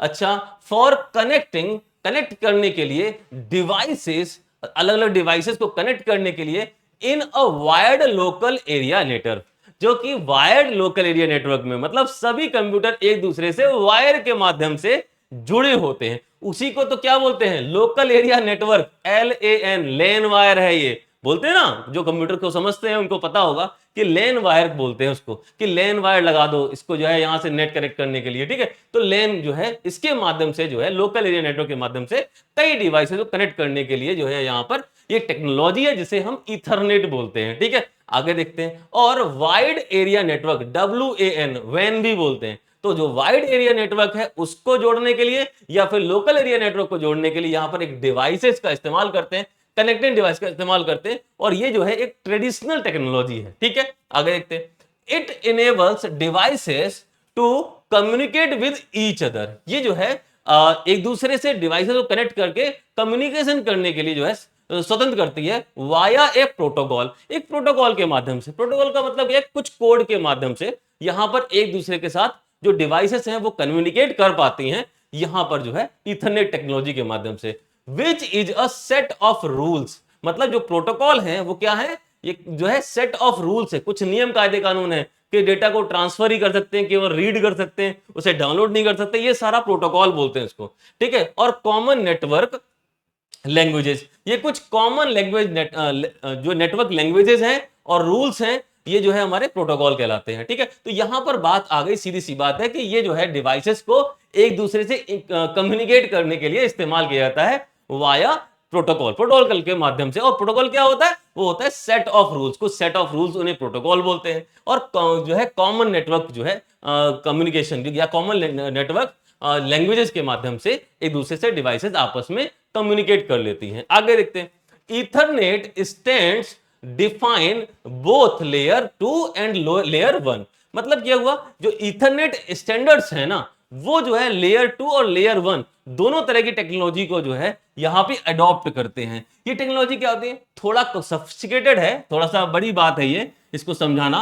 लेयर 2 और लेयर 1 टेक्नोलॉजी की बात करें तो एक बस इतना समझ लिए कि जो ईथरनेट जो स्टैंडर्ड है वो लेयर 1 और लेयर 2 टेक्नोलॉजी को जो है यहां पर डिफाइन करते हैं या फिर उसी स्टैंडर्ड के होते हैं। चलिए आगे देखते हैं, at the data link layer Ethernet relies on two separate sublayer of to operate the logical link control sublayer and the media access control sub layer. अब देखो समझते हैं प्रॉपर बात क्या हुआ, इसमें जो ईथरनेट स्टैंडर्ड है इसमें बोथ मतलब लेयर 1 और लेयर 2 टेक्नोलॉजी दोनों का ही इस्तेमाल किया जा रहा है, ठीक है। अच्छा आगे की बात करें, और इसमें जो है क्या हो रहा है, डेटा लिंक लेयर, एक हो गई डेटा लिंक लेयर और दूसरा हो गया Ethernet relies on two separate sublayer. जो ईथरनेट जो है वो दो सब लेयर के ऊपर रिलाई करता है टू ऑपरेट करने के लिए, मतलब इसको ईथरनेट को चलने के लिए यहां पर दो सब लेयर होती हैं उसके ऊपर चलाता है, उसमें बोलते हैं लेयर 1 और लेयर 2। इन दो सब लेयर के ऊपर ईथरनेट जो है रिलाई करता है, ठीक है। आगे the logical link control sub layer and the media access control sub layer. अब ये जो लेयर 1 लेयर 2 है उनके नाम पता लग गए, क्या है, logical link control sub layer and दूसरा है हमारा media access control sub layer. इन दो सब लेयर के माध्यम से ईथरनेट जो है चलता है या ईथरनेट काम करता है, और यहां पर डेटा लिंक लेयर जो है वो वहां पर जो है ईथरनेट प्रॉपर तरीके से डेटा को ट्रांसफर करता है। ये सीधी सी बात यहां पे निकल के आती है, अगर हिंदी में समझेंगे थोड़ा और आसान समझ में आ जाएगा, ठीक है। समझते हैं, Ethernet wired local area network, मतलब लैन की बात कर रहे हैं, लैन या वाइड एरिया नेटवर्क जब वैन में उपकरणों को जोड़ने की पारंपरिक तकनीक है। तो जो उपकरण हैं जो एक दूसरे से जोड़े जाते हैं उनको जोड़ने की एक पारंपरिक तकनीक है जिसमें कि लैन भी आता है और वैन भी आता है। लैन का मतलब लोकल एरिया नेटवर्क और वैन का मतलब है वाइड एरिया नेटवर्क। इन दोनों तरह के नेटवर्क को जोड़ना है तो आप जो है ईथरनेट का इस्तेमाल करिए, ठीक है। और यहां पे अगला बात करें, यह उपकरणों को एक प्रोटोकॉल के माध्यम से एक दूसरे के साथ संवाद करने में सक्षम बनाता है। कोई प्रोटोकॉल है उसके माध्यम से, प्रोटोकॉल क्या है, कुछ नियम है कायदे कानून है उसके माध्यम से यहां पर एक दूसरे से जो है जोड़ने के संवाद करने में सक्षम बनाता है, जो नियमों या सामान्य नेटवर्क भाषा का एक सेट है। मतलब जो प्रोटोकॉल उसे क्या बोलते हैं, प्रोटोकॉल है वो क्या है, नियम और सामान्य नेटवर्क भाषा का एक सेट है। उसके माध्यम से यहां पर उस प्रोटोकॉल के माध्यम से उपकरणों के बीच में एक दूसरे संवाद करने के लिए यहां ईथरनेट का इस्तेमाल किया जाता है। चलिए देखें आगे, ईथरनेट मानक लेयर 2 और लेयर 1 दोनों तकनीकों को परिभाषित करता है। मतलब सीधी सी बात यह हो गया कि ईथरनेट में जो है दोनों लेयर होती हैं, लेयर 1 और लेयर 2। अच्छा आगे बात करते हैं, डेटा लिंक परत पर, जो डेटा लिंक है वो लेयर पर ईथरनेट संचालित करने के लिए दो अलग अलग उप परतों पर निर्भर करता है। मतलब जो डेटा है वो लेयर के ऊपर जो है चलने के लिए, ईथरनेट संचालित करने के लिए यहां पर दो अलग अलग उप परतों को, मतलब जो भी दो सब लेयर है उनके ऊपर निर्भर करता है। पहला है logical link control sub layer, logical link control sub layer इसके ऊपर निर्भर करता है। उसके अलावा media access control sub layer इन दोनों पे निर्भर करता है। यहां पर एक चीज समझ में आनी चाहिए, जो जानकारी होनी चाहिए वो हम बता रहे हैं। एक लेयर जो है वो डेटा को ट्रांसफर करना, उसको प्रोसेस करने के काम में आता है। दूसरा मीडिया एक्सेस है, मीडिया का मतलब यहां पर ये सीधी सी बात ये हो गई, उन जो फाइलों को जो है ट्रांसफर करने की बात हो गई, जिनके अंदर जो डेटा है वो किसी गतिविधि के माध्यम से है, उसको जो है यहां पर ट्रांसफर किया जाता है मीडिया एक्सेस कंट्रोल के माध्यम से, ठीक है, सब लेयर के माध्यम से। तो ईथरनेट टेक्निक एक तरह से जो है हमारा जो भी डेटा है वो ट्रांसफर करना, रिसीव करना, ये भी वही चीज है जो कि हम सीरियल कम्युनिकेटर के माध्यम से कर रहे थे। लेकिन ये तकनीक क्या करता है, ये जो है यह तकनीक जो है दो मशीनों को आपस में संवाद करने के लिए या फिर बोले कम्युनिकेट करने के लिए जो है ईथरनेट टेक्निक का इस्तेमाल करते हैं। इसमें भी कई तरह की तकनीक आती है, ज्यादा कॉम्प्लिकेटेड हो जाता, उतना हम लोग के मत का नहीं है, फिलहाल इतना ही काफी है। इसको समझ लीजिए, एग्जाम में आए तो प्रॉपर तरीके से आप लिख देंगे क्या होता है। लेयर 1 लेयर 2 का इस्तेमाल करते हैं, उसके माध्यम से सारा काम हो रहा है, समझ लीजिए, अच्छे से हो जाएगा, ठीक है। नेक्स्ट देखते हैं हमारे पास क्या है, selection of components to be machined. मतलब जो है सीएनसी के ऊपर, जो सीएनसी मशीन है उसके ऊपर जो है जो कंपोनेंट है, जो भी हमारे कंपोनेंट का सिलेक्शन है, वो जो है मशीनिंग करने के लिए, मशीन करने के लिए यहां पर जो है उनके बारे में बात करी जाती है। एक तरह से ये समझिए हिंदी में कि सीएनसी मशीनों पर जो मशीनिंग के लिए जो घटकों का चयन है उसके बारे में बात करेंगे। तो नेक्स्ट टॉपिक हमारा सिलेक्शन ऑफ कंपोनेंट है, selection of component to machined यहां पे ऑन सीएनसी मशीन के ऊपर, सीएनसी मशीन के ऊपर जो कंपोनेंट जो है उनका मशीनिंग करने के लिए यहां पर घटकों का चयन, यही जो है हमारा नेक्स्ट टॉपिक है, ठीक है स्टूडेंट्स।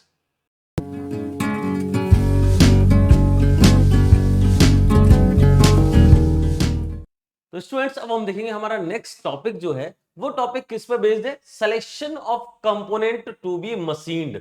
जो मटेरियल, जो हमारा कंपोनेंट है जिसको हम मशीन कर रहे हैं, उसका सिलेक्शन यहां पर on CNC machine, CNC machine के ऊपर। तो सीएनसी मशीन के ऊपर जिन कंपोनेंट को जो है हम मशीनिंग करते हैं, उन कंपोनेंट के बारे में उनका सिलेक्शन करना है यहां पर। मतलब सीधी सी बात है, सीएनसी मशीनों पर मशीनिंग के लिए घटकों का चयन करना है। अब देखो ये कौन कौन से घटक हो सकते हैं, क्या हो सकते हैं, पहले तो देखते हैं मटेरियल कौन कौन से हो सकते हैं, उसके बारे में समझेंगे कैसे मटेरियल जो है हमारी सीएनसी मशीन के ऊपर बढ़िया तरीके से वर्क कर सकते हैं। दूसरी बात, अगर सॉफ्टवेयर मटेरियल, सॉफ्टवेयर मतलब जो है सॉफ्ट मटेरियल है, उन मटेरियल के साथ सीएनसी मशीन पे क्या होता है, क्या उससे बढ़िया काम होता है, ये सब चीजें जो है पहले समझेंगे, फिर बाद में प्रोसेस पे आएंगे। पहले देखते हैं, CNC machining can produce part from almost any metal और प्लास्टिक। मतलब सीधी सी बात है कि अगर हम सीएनसी मशीन के ऊपर कोई प्रोडक्ट बनाना चाहें, तो उस पे हम चाहे किसी भी मेटल का हो या फिर प्लास्टिक का हो, कोई भी प्रोडक्ट जो है वो इन मेटल से बनाया जा सकता है। पहली चीज हो गई, this being the case there is a huge range of material available for part produced via CNC. मतलब सीएनसी के द्वारा जो है, सीएनसी जो मिलिंग है वगैरह अलग या टर्निंग है, उसके द्वारा जो है पार्ट को प्रोड्यूस कर रहे हैं, तो उसके लिए मटेरियल की जो रेंज है, जो अवेलेबल मटेरियल है, वो बहुत ज्यादा है, मतलब ह्यूज है। बहुत सारे मटेरियल जो है उनके द्वारा सीएनसी मिलिंग या फिर जो है टर्निंग के लिए जो पार्ट की जो उपलब्धता है वो बहुत ज्यादा है। तो एक चीज तो क्लियर हो गई कि अगर हम जो कंपोनेंट की बात कर रहे थे, तो पहला कंपोनेंट ये होता है कि हमारे पास क्या मटेरियल अवेलेबल है। तो हाँ बिल्कुल मटेरियल अवेलेबल है और ह्यूज अमाउंट में अवेलेबल है, और उसके लिए उससे जो है कोई भी मेटल या फिर प्लास्टिक कुछ भी हो सकता है जो कि हमारे सीएनसी मशीन के ऊपर जो है उससे बना हुआ प्रोडक्ट, मतलब उससे प्रोडक्ट हम बना सकते हैं। आगे बात करते हैं, ठीक है। अच्छा, common metals of CNC machining are steel. जो कॉमन मेटल्स हैं जो सीएनसी मशीन पे इनका इस्तेमाल होता है, वो स्टील है, एल्यूमिनियम है, टाइटेनियम है, brass, copper, stainless steel and plastic. ये जो है कॉमन मेटल्स हैं जिनका इस्तेमाल जो है हम लोग जिसका हम यूज करते हैं सीएनसी मशीन पर ज्यादातर प्रोडक्ट बनाने के लिए इन मटेरियल का इस्तेमाल करते हैं। उसके अलावा software materials work well with processes like CNC routing और सीएनसी कार्विंग। तो सीएनसी कार्विंग और सीएनसी राउटिंग जैसी जो हमारी प्रोसेसेस हैं, उनके लिए सॉफ्टवेयर मटेरियल का इस्तेमाल करते हैं। मतलब जो हमारे सॉफ्ट मटेरियल होते हैं, जो जो मतलब जिनकी जो सरफेस है वो काफी सॉफ्ट होती है, उन मटेरियल का इस्तेमाल करते हैं, वो अच्छी तरह कार्य कर लेते हैं सीएनसी राउटिंग के लिए और सीएनसी कार्विंग के लिए। दो चीजें हो गई। उसके अलावा दीज सीएनसी राउटेबल मटेरियल्स, जो सीएनसी राउटेबल मटेरियल्स हैं, include brass, aluminium, acrylite and plexi glasses and wood. मतलब ये जो मटेरियल है जैसे कि एल्यूमिनियम हो गया, ब्रास हो गया, आर्कलाइटिक, और उसके अलावा जो है प्लेक्सी ग्लासेस एंड वुड, ये जो मटेरियल है, ये जो मटेरियल जो है सीएनसी राउटेबल मटेरियल्स कहलाते हैं। तो इस इनका जो इस्तेमाल हम सीएनसी राउटिंग या सीएनसी कार्विंग के लिए इस्तेमाल ज्यादातर करते हैं। ठीक है, आगे बात करते हैं, इसको प्रॉपर तरीके से हिंदी में समझ लेते हैं। क्या वैसे तो यहाँ पर हम सिलेक्शन कर रहे थे कंपोनेंट का कि कैसे कौन कौन से कंपोनेंट हैं, जो ऐसे कौन कौन से घटक हैं जो कि मशीन जो है सीएनसी मशीन के ऊपर मशीन करने के लिए जो है यूज किए जाते हैं। उनके लिए यहाँ पर पहली चीज निकल आई कि मेटल की बात करें या फिर प्लास्टिक की बात करें, किसी से भी आप जो है कोई प्रोडक्ट बना सकते हैं सीएनसी मशीन के ऊपर।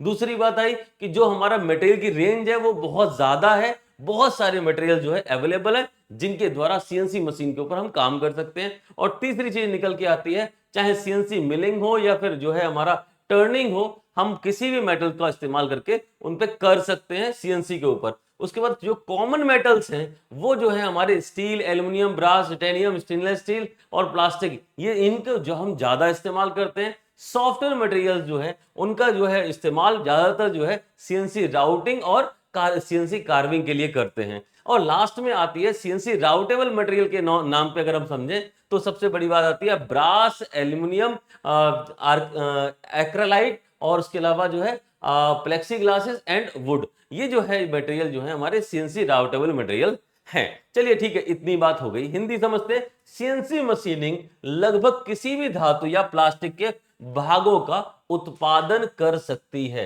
तो सीएनसी मशीन के ऊपर बिल्कुल भी डाउट नहीं करिएगा, आगे से किसी भी मेटल का इस्तेमाल कर सकते हैं, आराम से कर सकते हैं। लेकिन जो हार्डर मटेरियल होंगे उनका थोड़ा सा कम इस्तेमाल करेंगे क्योंकि काफी सब्स्टिकेटेड सिस्टम है हमारा। तो सीएनसी मिलिंग और टर्निंग के माध्यम से उत्पादित भागों के लिए पदार्थों की एक विस्तृत श्रृंखला उपलब्ध है। तो अगर आपको मिलिंग करनी है या फिर जो है टर्निंग करनी है सीएनसी के द्वारा, तो आप जो है कोई भी मटेरियल का इस्तेमाल कर सकते हैं। बहुत लंबी श्रृंखला है, बहुत सारे जो है मटेरियल अवेलेबल है इन जो है जिनके ऊपर आप मिलिंग और जो है यहाँ पर टर्निंग कर सकते हैं। अच्छा, सीएनसी मशीनिंग के लिए सामान्य धातुएं जैसे स्टील हो गया, एल्यूमिनियम हो गया, टाइटेनियम हो गया, पीतल, तांबा, स्टेनलेस स्टील और प्लास्टिक है। तो ये जो धातुएं हैं ये जो है सामान्यतः जो है सीएनसी मशीन के ऊपर उपयोग की जाती हैं। उसके अलावा नरम पदार्थ जो जो हमारे सॉफ्ट मटेरियल है, नरम पदार्थ सीएनसी रूटिंग और सीएनसी नक्काशी जैसी प्रक्रियाओं के साथ अच्छी तरह से काम करते हैं।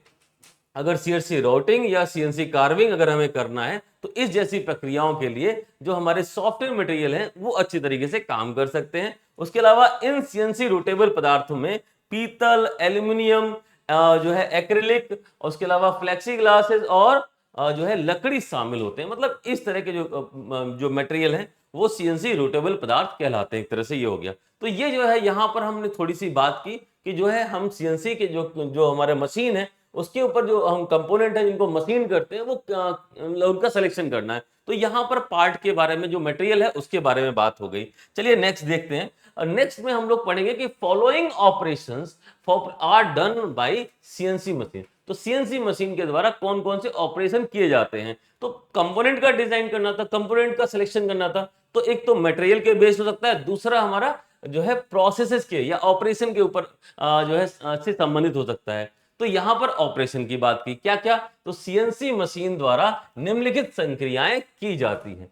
कौन कौन सी संक्रियाएं कर सकते हैं, टर्निंग कर सकते हैं, मिलिंग कर सकते हैं, बहुत सारी संख्याएं, जैसे turning tool and related option, turning से संबंधित जो भी हमारे ऑपरेशंस हैं वो कर सकते हैं। उसके अलावा drilling and related operation, drilling से संबंधित जितने भी ऑपरेशन है वो सारे किए जा सकते हैं। Milling tools and related operation, milling और मिलिंग से संबंधित जितने भी ऑपरेशंस हैं वो कर सकते हैं। उसके अलावा अदर न्यूअर मशीन टूल्स, जो भी नए मशीन टूल्स हैं, नए मशीनी औजार हैं एंड रिलेटेड ऑपरेशन, उनसे संबंधित जो औजार हैं उनको भी जो है यहाँ पर जो है सीएनसी मशीन के ऊपर कर सकते हैं। तो एक तरह से समझिए टर्निंग टूल और संबंधित संक्रियाएं की जा सकती हैं, ड्रिलिंग और ड्रिलिंग से संबंधित संक्रियाएं की जा सकती हैं, मिलिंग उपकरण या फिर मिलिंग से संबंधित संक्रियाएं की जा सकती हैं, और अन्य नए मशीन टूल्स से संबंधित संक्रियाएं भी जो है हम सीएनसी मशीन के ऊपर प्रॉपर तरीके से करते हैं। तो इस तरह से इन ऑपरेशंस के लिए सीएनसी मशीन का इस्तेमाल कर सकते हैं। चलिए, तो इन ऑपरेशन के द्वारा जो भी कंपोनेंट बनते हैं वो सारे कंपोनेंट को भी जो है हम सीएनसी मशीन के ऊपर बना सकते हैं। चलिए, ये है यहां पर हो गया। उसके अलावा रिलेटेड टर्निंग ऑपरेशंस, कुछ जो है टर्निंग ऑपरेशंस हैं और कुछ रिलेटेड जो है हमारा machine tools for drilling operation और अदर मशीनिंग ऑपरेशंस, इनके बारे में हम पढ़ लेते हैं। कौन कौन से जो है हमारे ऑपरेशंस हैं जो हमारे सीएनसी मशीन के ऊपर हो जाते हैं। लगभग सभी हो जाते हैं, तो चाहे कितना भी नाम लिख दो कम है। तो आप देखो, अधिकतर के नाम हमने इस्तेमाल कर लिए हैं, जैसे फेसिंग है, कंटूरिंग है, या फिर टर्निंग है, यहां पर चेम्फरिंग है। तो कंटूर टर्निंग बोल देते हैं उसको, चेम्फरिंग हो गया, थ्रेडिंग ऑपरेशन हो गया, ड्रिलिंग ऑपरेशन हो गया, टेपर टर्निंग ऑपरेशन हो गया, फॉर्म टर्निंग हो गया, जिसे फॉर्मिंग बोलते हैं, फॉर्म टर्निंग हो गया, बोरिंग ऑपरेशंस हो गया, नर्डलिंग ऑपरेशन हो गए। ये सारे ऑपरेशन जो है टर्निंग ऑपरेशन के अंतर्गत आते हैं। तो इन ऑपरेशंस को जो है हम सीएनसी मशीन के ऊपर बना सकते हैं। ठीक है, उसके अलावा क्या है, machine tools for drilling operation. Drilling operations में मतलब ड्रिल प्रेस हो गया, अपराइट ड्रिल हो गया, बेंच ड्रिल हो गया, रेडियल ड्रिलिंग हो गई, या फिर गैंग ड्रिल हो गई, या फिर एनसी ड्रिल। ये सारे जो है हमारे रिलेटेड ऑपरेशन है किसके, ड्रिलिंग के। उसके अलावा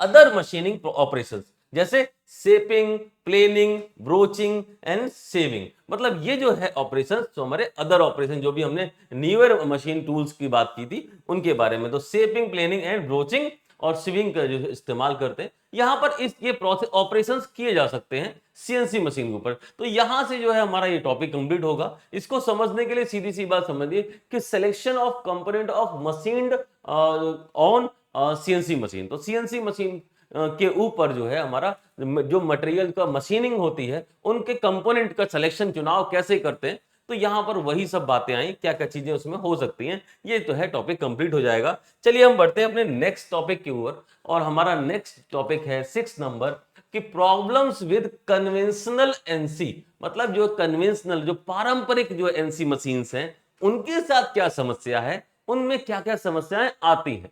तो एनसी में तो बहुत सारी समस्याएं हो सकती हैं, तभी तो सीएनसी आया, और सीएनसी में समस्याएं थी तो डीएनसी आ गया। तो यहां पर सबसे पहले पढ़ेंगे जो पारंपरिक एनसी मशीन थी उसमें क्या समस्याएं हैं। ठीक है, तो पारंपरिक एनसी मशीन में समस्या, बहुत बड़ी समस्या है। पहली समस्या देखेंगे, उससे पहले हम समझते हैं क्या है। There are generally following problems with conventional NC. पारंपरिक एनसी के साथ आमतौर पर निम्नलिखित समस्याएं होती हैं। कौन कौन सी समस्याएं। पहली समस्या तो पार्ट प्रोग्राम बनाने की ही समस्या है। जो पार्ट प्रोग्राम बना रहे हो पंच टेप पे हम उसको जो है पंच कर करके जो है प्रॉपर तरीके से बनाते थे। तो बहुत बड़ी समस्या है, क्या है, पार्ट प्रोग्रामिंग मिस्टेक्स, गलतियां हो जाती थी। पार्ट प्रोग्रामिंग में बहुत सारी गलतियां हो जाती थी। तो पहली चीज जो है हमारी प्रॉब्लम जो है, इसको आप डिटेल में लिख सकते हैं, डिटेल में लिख लीजिएगा भी अगर आपको लिखना आता है कि कन्वेंशनल एनसी मशीन में या पारंपरिक एनसी के साथ जो समस्याएं कौन कौन सी हैं। तो पहली है कि पार्ट प्रोग्राम में जो है मिस्टेक हो जाती थी, या फिर पार्ट प्रोग्राम बनाते समय कई सारी जो है गलतियां हो जाती थी, जिसके कारण जो है हमें काफी प्रॉब्लम सहन करनी पड़ती थी। पहली समस्या हो गई। दूसरी, no optimal speed and feed. ये तो हमने पहले भी लिखा है, जब हमने एनसी के बारे में लिखा था कि इसमें डिसएडवांटेज क्या है, तो वहां पर बताया था कि भाई फीड और स्पीड ना यहां पर रेगुलर नहीं होती, जितना हम एक्चुअल में चाहते हैं ना वो एक्चुअल में नहीं मिल पाती, कुछ कई कारण रहते हैं। तो नो ऑप्टिमल स्पीड मतलब कोई इष्टतम गति और फीड नहीं हो पाती, इसके अंदर फिक्स नहीं है कि जितना हम चाहते हैं वो प्रॉपर तरीके से नहीं काम करता। तो ये समस्या रहती है। उसके बाद तीसरी समस्या क्या है, पंच टेप की। भाई पंच टेप जो है ना वो प्रॉपर बनाना पड़ता है, और उसमें अगर कोई गलती हुई तो पंच टेप पूरा बेकार, नया बनाइए। और पंच टेप को हम संभाल के रख रहे हैं और अगर उस समय कोई गलती हो जाती है, मतलब वो खराब हो जाता है, उसमें कोई दिक्कत आ जाती है, तो वहां पर जो है फिर से दोबारा बनाना पड़ेगा। तो पंच टेप को जो है संभालना भी एक बड़ी समस्या है। ठीक है, तो पंच टेप ही अपने आप में एक समस्या है, दूसरी संभालना समस्या, दोनों ही है। उसके बाद टेप रीडर। अब टेप रीडर क्या होता है, देखो हमने बताया ना, तो पंच टेप को रीड करने का हमको डायग्राम भी दिखाया था। उसमें क्या था कि पंच टेप लगाया, उस रीडर ने इसको रीड किया। अगर रीडर ने सही से रीड नहीं किया तो, और हमेशा सेंसर खराब होना है, तो हमारे साथ समस्या ये थी कि जो टेप रीडर है अगर थोड़ा सा भी मिस्टेक करता है रीड करने में, तो जो है हमारा क्या हो जाएगा, हमारा तो कंपोनेंट खराब हो जाएगा ना। तो तो यहां पर ये भी समस्या थी जो एनसी मशीन थी उसके अंदर। उसके अलावा कंट्रोलर मतलब जो नियंत्रक है, नियंत्रक में जो है फॉल्ट आ जाता था। अगर नियंत्रक में कोई कमी आ जाती थी तो हमारा पूरा का पूरा जो है सिस्टम कोलैप्स कर जाता था, क्योंकि जो एनसी मशीन है उसमें क्या है, जो कंट्रोलर है ना वही मतलब वही सारा का सारा जो है सिस्टम को चला रहा है। मतलब जितना भी जो हमारा जो है पंच टेप के अंदर जितना भी इंफॉर्मेशन है उसको मशीन की लैंग्वेज में कन्वर्ट कर रहा था और वही सब कुछ नियंत्रित कर रहा था। और वो जो है उसके अंदर कमी आएगी तो वो पूरा का पूरा नुकसान करेगा। तो यहां पर ये समस्या रहती थी क्योंकि यहां पर नियंत्रक लगा होता था, कंट्रोल लगा होता था। उसके अलावा no provision for online change. एक बार बन गया ना पंच टेप तो उसके अंदर फिर और कोई चेंज नहीं कर सकते। मतलब कोई ऑनलाइन चेंज का मतलब है कोई सामान्य तरीके से या ऑनलाइन बदलाव का प्रावधान नहीं है। इसमें तो सारा का सारा ऑफलाइन है। दोबारा से पंच टेप लगाइए नया प्रोडक्ट बनाने के लिए या फिर प्रोडक्ट को चेंज करने, उसके अंदर डिजाइन चेंज करनी है तो पंच टेप दोबारा से बना के फिर आप चेंज कर सकते हैं। वहीं पे आप सिस्टम में कोई चेंज नहीं कर सकते। अगला है मैनेजमेंट इंफॉर्मेशन। तो इंफॉर्मेशन को मैनेज नहीं कर सकते, जैसे कि हमें ये पता ही नहीं चलेगा कि मशीन कितने घंटे काम करी, कितने घंटे में ये हमारा काम हो पाएगा, या फिर पीस काउंट नहीं कर पाई, कितने पीस बन गए कितने पीस नहीं बने। ये सब चीजें मशीनिंग आवर, ये सब चीजें जो है हम मैनेज नहीं कर सकते। तो ये जो है हमारी प्रबंधन सूचना और पीस काउंट या फिर मशीन घंटे जो है यहां पर ये जो है हमारा एनसी मशीन या कन्वेंशनल एनसी मशीन या फिर बोले पारंपरिक जो एनसी है वो जो है हमारी समस्याएं, उनके अंदर जो है ये समस्याएं होती हैं। डिटेल में बनाइएगा, जब भी आपको लिखने का मौका मिले हर चीज को डिटेल में बता सकते हैं। ठीक है, तो ये हो गया हमारा 6 टॉपिक कि कन्वेंशनल मशीन एनसी मशीन के अंदर क्या क्या समस्याएं हुआ करती थी। ठीक है, चलिए फिर आगे देखते हैं नेक्स्ट टॉपिक को। नेक्स्ट टॉपिक है new developments in NC. NC के अंदर जो नए डेवलपमेंट है, मतलब एनसी में नए विकास हुए हैं, क्या क्या नया विकास हुआ है उसके बारे में बात करेंगे। लेकिन उससे पहले एनसी के जो पुराना इतिहास है ना उसको थोड़ा खंगाल लेते हैं, जिससे कि नए के बारे में पता लगे नए में क्या चेंज हुआ है। तो पहले क्या था कि NC machinery has come a long way since the early machines of 1950s। 1950 से जो है ना ये हमारी एनसी मशीन जो है काम करना शुरू कर चुकी थी। हमें तो बिल्कुल आइडिया ही नहीं था कि 1950 मतलब देश आजाद होने के कुछ ही सालों के बाद एनसी मशीन बन चुकी थी। अरे ये तो बहुत बड़ी बात है, मतलब एनसी मशीनरी जो है वो बहुत पहले आ चुकी थी जो है उसमें 1950 के अंतर्गत, और उस समय वो बहुत अर्ली स्टेज में थी, मतलब बहुत प्रारंभिक अवस्था में थी। ठीक है, ये बात तो है ना, नई नई चीज आती है तो प्रारंभिक अवस्था तो होगी। चलिए ठीक है आगे देखते हैं। तो पंच टेप न्यूमेरिकल कंट्रोल जो है use to be what every manufacturer offer. मतलब क्या हुआ, मतलब सीधी सी बात है कि वहां पर क्या होता था, जो पंच टेप है ना वही जो है न्यूमेरिकल कंट्रोल में इस्तेमाल होता था। अच्छा, जो कि जो है कुछ मैन्युफैक्चरर जो है वो ऑफर करते थे, वही ऑफर मतलब कुछ मैन्युफैक्चरर जो बनाते थे पंच टेप वही देते थे, और वहां से जो है पंच टेप जो है न्यूमेरिकल मशीन में इस्तेमाल करते थे और मशीन में जो है उसको इस्तेमाल करके अपना प्रोडक्ट बनाते थे। तो प्रोडक्ट जो है यहाँ पर बड़ा स्पेसिफिक था। जितने जो है पंच टेप को बनाने वाले जो जो मैन्युफैक्चरर थे वो जो है जैसा भी पंच टेप बना देते थे वैसा ही हमें प्रोडक्ट बना के यूज करना पड़ता था, अपनी तरफ से कुछ नहीं हो रहा था। ठीक है, आगे देखते हैं। These have gradually evolved। धीरे धीरे ये जो है बढ़े मतलब थोड़ा थोड़ा इसके अंदर धीरे धीरे मतलब इसके अंदर विकास हुआ।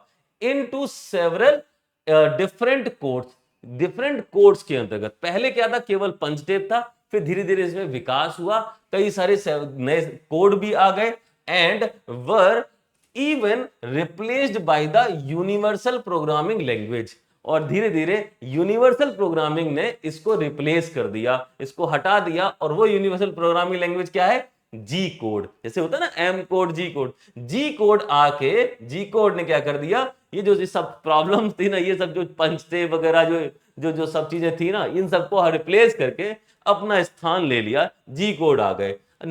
तो यहां पर जो है प्रॉपर तरीके से एक तरह से इतिहास रखा गया, एक तरह से पुरानी जानकारी थी, जिससे कि जो है हमें ये पता लगे कि जो एनसी मशीन है उसके अंदर क्या क्या हुआ था। ठीक है, थोड़ा सा इसको हिंदी में समझने के बाद रिसेंट डेवलपमेंट के बारे में डिस्कशन करेंगे। ठीक है, 1950 के दशक की शुरुआती मशीनों के बाद से एनसी मशीनरी के एक लंबा सफर तय किया है। तो यहाँ पे 1950 के बाद से जो एनसी मशीन आ गई, इन्होंने काफी समय व्यतीत किया है, काफी समय लग गया। पंच टेप संख्यात्मक नियंत्रण वही हुआ करते थे जो हर निर्माता प्रदान करता था। जो निर्माता बनाने वाला है वो जैसे ही प्रदान करता था वैसे ही जो है हमें पंच टेप यूज करने होते थे संख्यात्मक नियंत्रण में, मतलब एनसी मशीन के अंदर। उसके अलावा धीरे धीरे कई अलग अलग कोडों में विकसित हुए और फिर यहां तक कि सार्वभौमिक प्रोग्रामिंग भाषा जी कोड द्वारा प्रतिस्थापित किए गए। मतलब जो सार्वभौमिक का मतलब यूनिवर्सल, सीधी सी बात है। तो यहां तक कि जो है जो हमारी यूनिवर्सल प्रोग्रामिंग लैंग्वेज है, सार्वभौमिक प्रोग्रामिंग भाषा है, उसके जी कोड के द्वारा इसको जो है प्रतिस्थापित कर दिया, मतलब उसने जो है इसको रिप्लेस कर दिया, सीधी सी बात ये। तो ये जो है हमारी बात यहां डेवलपमेंट में हुई कि शुरुआती डेवलपमेंट क्या था।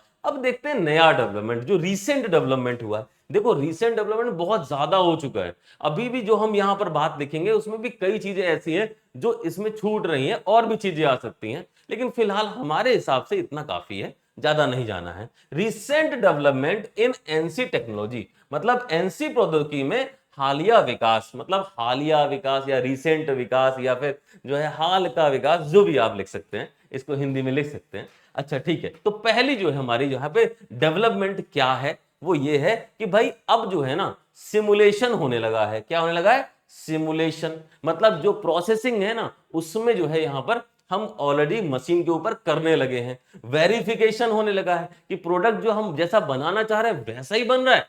ऐसा तो नहीं कि जो है प्रोडक्ट में कुछ चेंज भी आ रहा है, ठीक है, मतलब देख के वेरीफाई करते हैं ना, डिस्प्ले के अंदर प्रॉपर तरीके से पता लग जाता है। एंड ऑप्टिमाइजेशन सॉफ्टवेयर, मतलब यहां पर अगर कोई बदलाव करा है या फिर कोई बदलाव जैसा प्रोडक्ट चाह रहे हैं वैसा नहीं है तो उसको ऑप्टिमाइज कर सकते हैं, उसको अच्छे तरीके से उसको हम प्रॉपर तरीके से सेट कर सकते हैं। तो सिमुलेशन, सत्यापन और अनुकूलन सॉफ्टवेयर का इस्तेमाल यहां पे होने लगा है। तो पहली चीज, तो पहला डेवलपमेंट ये है कि अब जो है जी कोड ऊ कोड सब ठीक है, लेकिन इसके अलावा भी जो है हम सिमुलेशन कर सकते हैं, वेरिफिकेशन कर सकते हैं और यहां पर ऑप्टिमाइजेशन भी कर सकते हैं, ठीक है, पहला डेवलपमेंट है। दूसरा है मशीन मॉनिटरिंग एंड कनेक्टिविटी। अब देखो मशीन मॉनिटरिंग एंड कनेक्टिविटी मतलब मशीन निगरानी और कनेक्टिविटी। अब जो मशीनें हैं ना वो इंटरकनेक्ट आ रही हैं। ऐसा नहीं है कि अब जो है आपको मशीन को जो है क्या करना है, प्रॉपर तरीके से मशीन के ऊपर बैठे रहें। क्या हुआ कोविड के दौरान, हुआ क्या कि मशीन को चलाने के लिए बार बार ऑपरेटर आएगा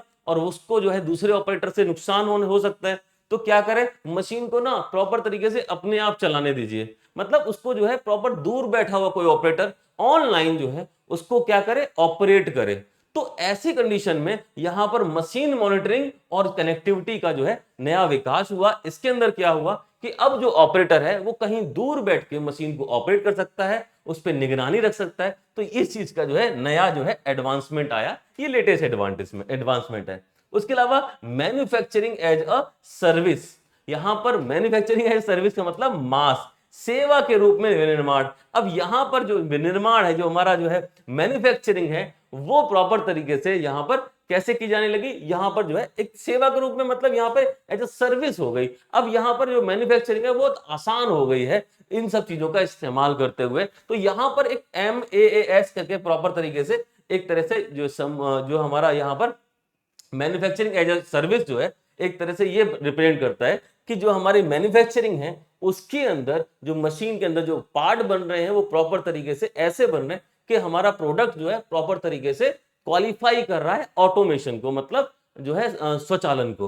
तो यहां पर वो वाली बात करी गई है, ठीक है। उसके अलावा फिफ्थ टॉपिक है, मतलब फिफ्थ पॉइंट यहाँ पे ये वाला पॉइंट है, fifth axis and six axis, मतलब 5 एक्सिस या 6 एक्सिस मशीन। अब पहले मशीन जो 3 एक्सिस वाली चलती थी, XYZ, ये 3 एक्सिस चलती थी, यहां पर 5 एक्सिस और 6 एक्सिस की बात होने लगी। उसमें जो है मोशन या मूवमेंट आने लगा और यहां पर वो जो 5 अक्ष और 6 अक्ष जो मशीन है उनका उपयोग किया जाने लगा, मतलब मशीन और ज्यादा एडवांस हो चुकी है। तो यहां पर ये चीज बताई गई। उसके अलावा रोबोट्स का इस्तेमाल करने लगे, रोबोट्स एंड कोबोट्स। अब रोबोट तो आपने सुना होगा, कोबोट्स भी होते हैं। कोबोट्स को शॉर्ट में बोलते हैं कोलैबोरेटिव रोबोट्स, मतलब रोबोट का सहयोगी रोबोट भी अब आ गया है।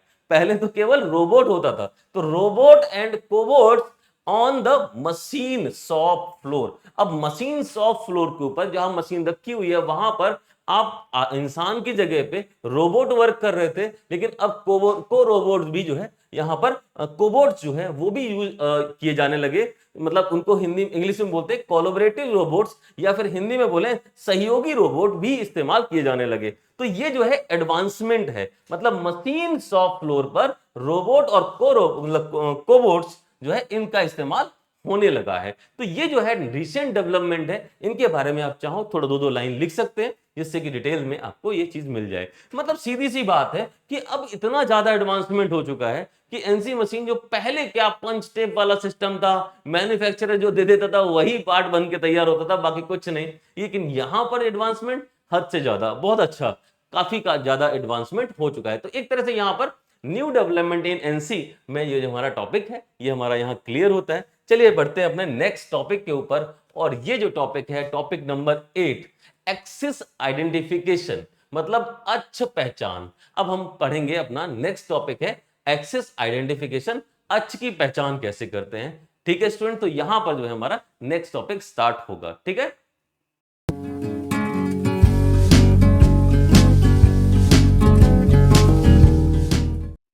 स्टूडेंट्स अब हम देखेंगे एक्सिस आइडेंटिफिकेशन, अक्ष की पहचान। अब अक्ष पहचान, इस किसकी अक्ष को पहचानना है हमें? हमें यहाँ पर जो हमारा एनसी मशीन है या फिर जो हमारा टूल है उसके बारे में यहाँ पर हम देखेंगे कि हमारे पास एक्स वाई जेड 3 डायरेक्शन है हमारे पास। पुराना तरीका है, मतलब जो है पहले के तरीके के हिसाब से एक्स डायरेक्शन में क्या होगा, वाई डायरेक्शन में क्या होगा, जेड डायरेक्शन में क्या होगा। तो ये तीनों जो है डायरेक्शंस में हम देखेंगे कि क्या है, किस तरीके से अक्ष की पहचान कर सकते हैं। उसके अलावा 3 चीजें और हैं, क्या है? एक्स डायरेक्शन में रोटेशन, वाई डायरेक्शन में रोटेशन और जेड डायरेक्शन में रोटेशन। यहाँ रोटेशन मतलब ये जो है यहाँ पर 6 तरीका यहाँ पर हो जाएगा, 6 चीजें यहाँ पे होने लगेगी। तो सबसे पहले देखते हैं एक्सिस जो है आइडेंटिफिकेशन, अक्ष पहचान। तो यहाँ पे the most common way of identifying the axis, यहाँ पर AXIS कर लेना, on a traditional CNC lathe machine goes like that. मतलब सीधी सी बात है कि जो ट्रेडिशनल CNC मशीन है उनकी जो है अक्षों का पहचान या आइडेंटिफिकेशन जो है उसका कॉमन तरीका जो है वो हमारा निम्नलिखित है। कॉमन तरीका का मतलब जेड एक्सिस किस लिए इस्तेमाल करेंगे, वाई एक्सिस किस लिए इस्तेमाल करेंगे और एक्स एक्सिस किस लिए इस्तेमाल करेंगे। तो यहां पर इन तीनों एक्सिस के बारे में, तीनों अक्षों के बारे में यहां पर बात की जाएगी कि जेड एक्सिस हमेशा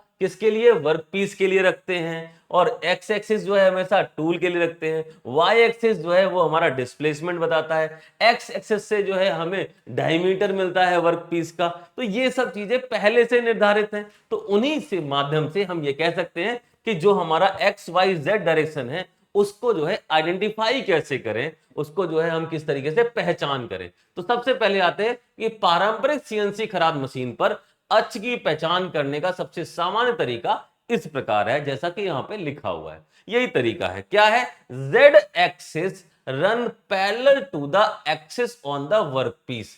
तो वर्कपीस की जो अक्ष है उसके पैरेलल मतलब समांतर जेड एक्सिस होगी। जो भी हमारी वर्कपीस की जो एक्सिस है उसके समांतर हमारी जो है क्या है, जेड एक्सिस होगी। तो वर्कपीस कहां है? ये रहा हमारा वर्कपीस। इसकी अक्ष कहां है? ये रही हमारी अक्ष, या फिर ये बोल सकते हैं ये अक्ष है। इसके समांतर क्या होगी? जेड एक्सिस होगी। सीधी सी बात है। तो जहां जेड एक्सिस जो है वो पैरेलल रन करेगी, ठीक है। उसके अलावा क्या है? So the tool can move along the side of the material, जिससे कि जो है हमारा जो टूल है वो मटेरियल की साइड पे काम कर सके, ये चीज है। While the part is revolving around the Z axis, मतलब यहां पर जो पार्ट है वो हमारा जेड एक्सिस में रिवॉल्व कर सके। यहां पर सी लिखा हुआ है, जेड एक्सिस में रिवॉल्व कर सके। इस तरीके से हम जो है जेड एक्सिस जो है यहां पर रखेंगे। तो पहली चीज हो गई जेड एक्सिस किस तरीके से काम करेगी। उसके अलावा movement along the Z axis, Z axis के मूवमेंट, जो भी जेड एक्सिस जो है मूव करेगी along, determines the length of the job, जिससे कि जो लेंथ है, जो हमारा जो है जॉब का लेंथ है, जॉब की जो लंबाई है वो पता लगेगी। तो यहां पर ये जो मूवमेंट है वो जेड एक्सिस का, उससे जो जॉब है उसकी जो है हमारी लंबाई पता लगेगी। पहली चीज तो ये आ गया।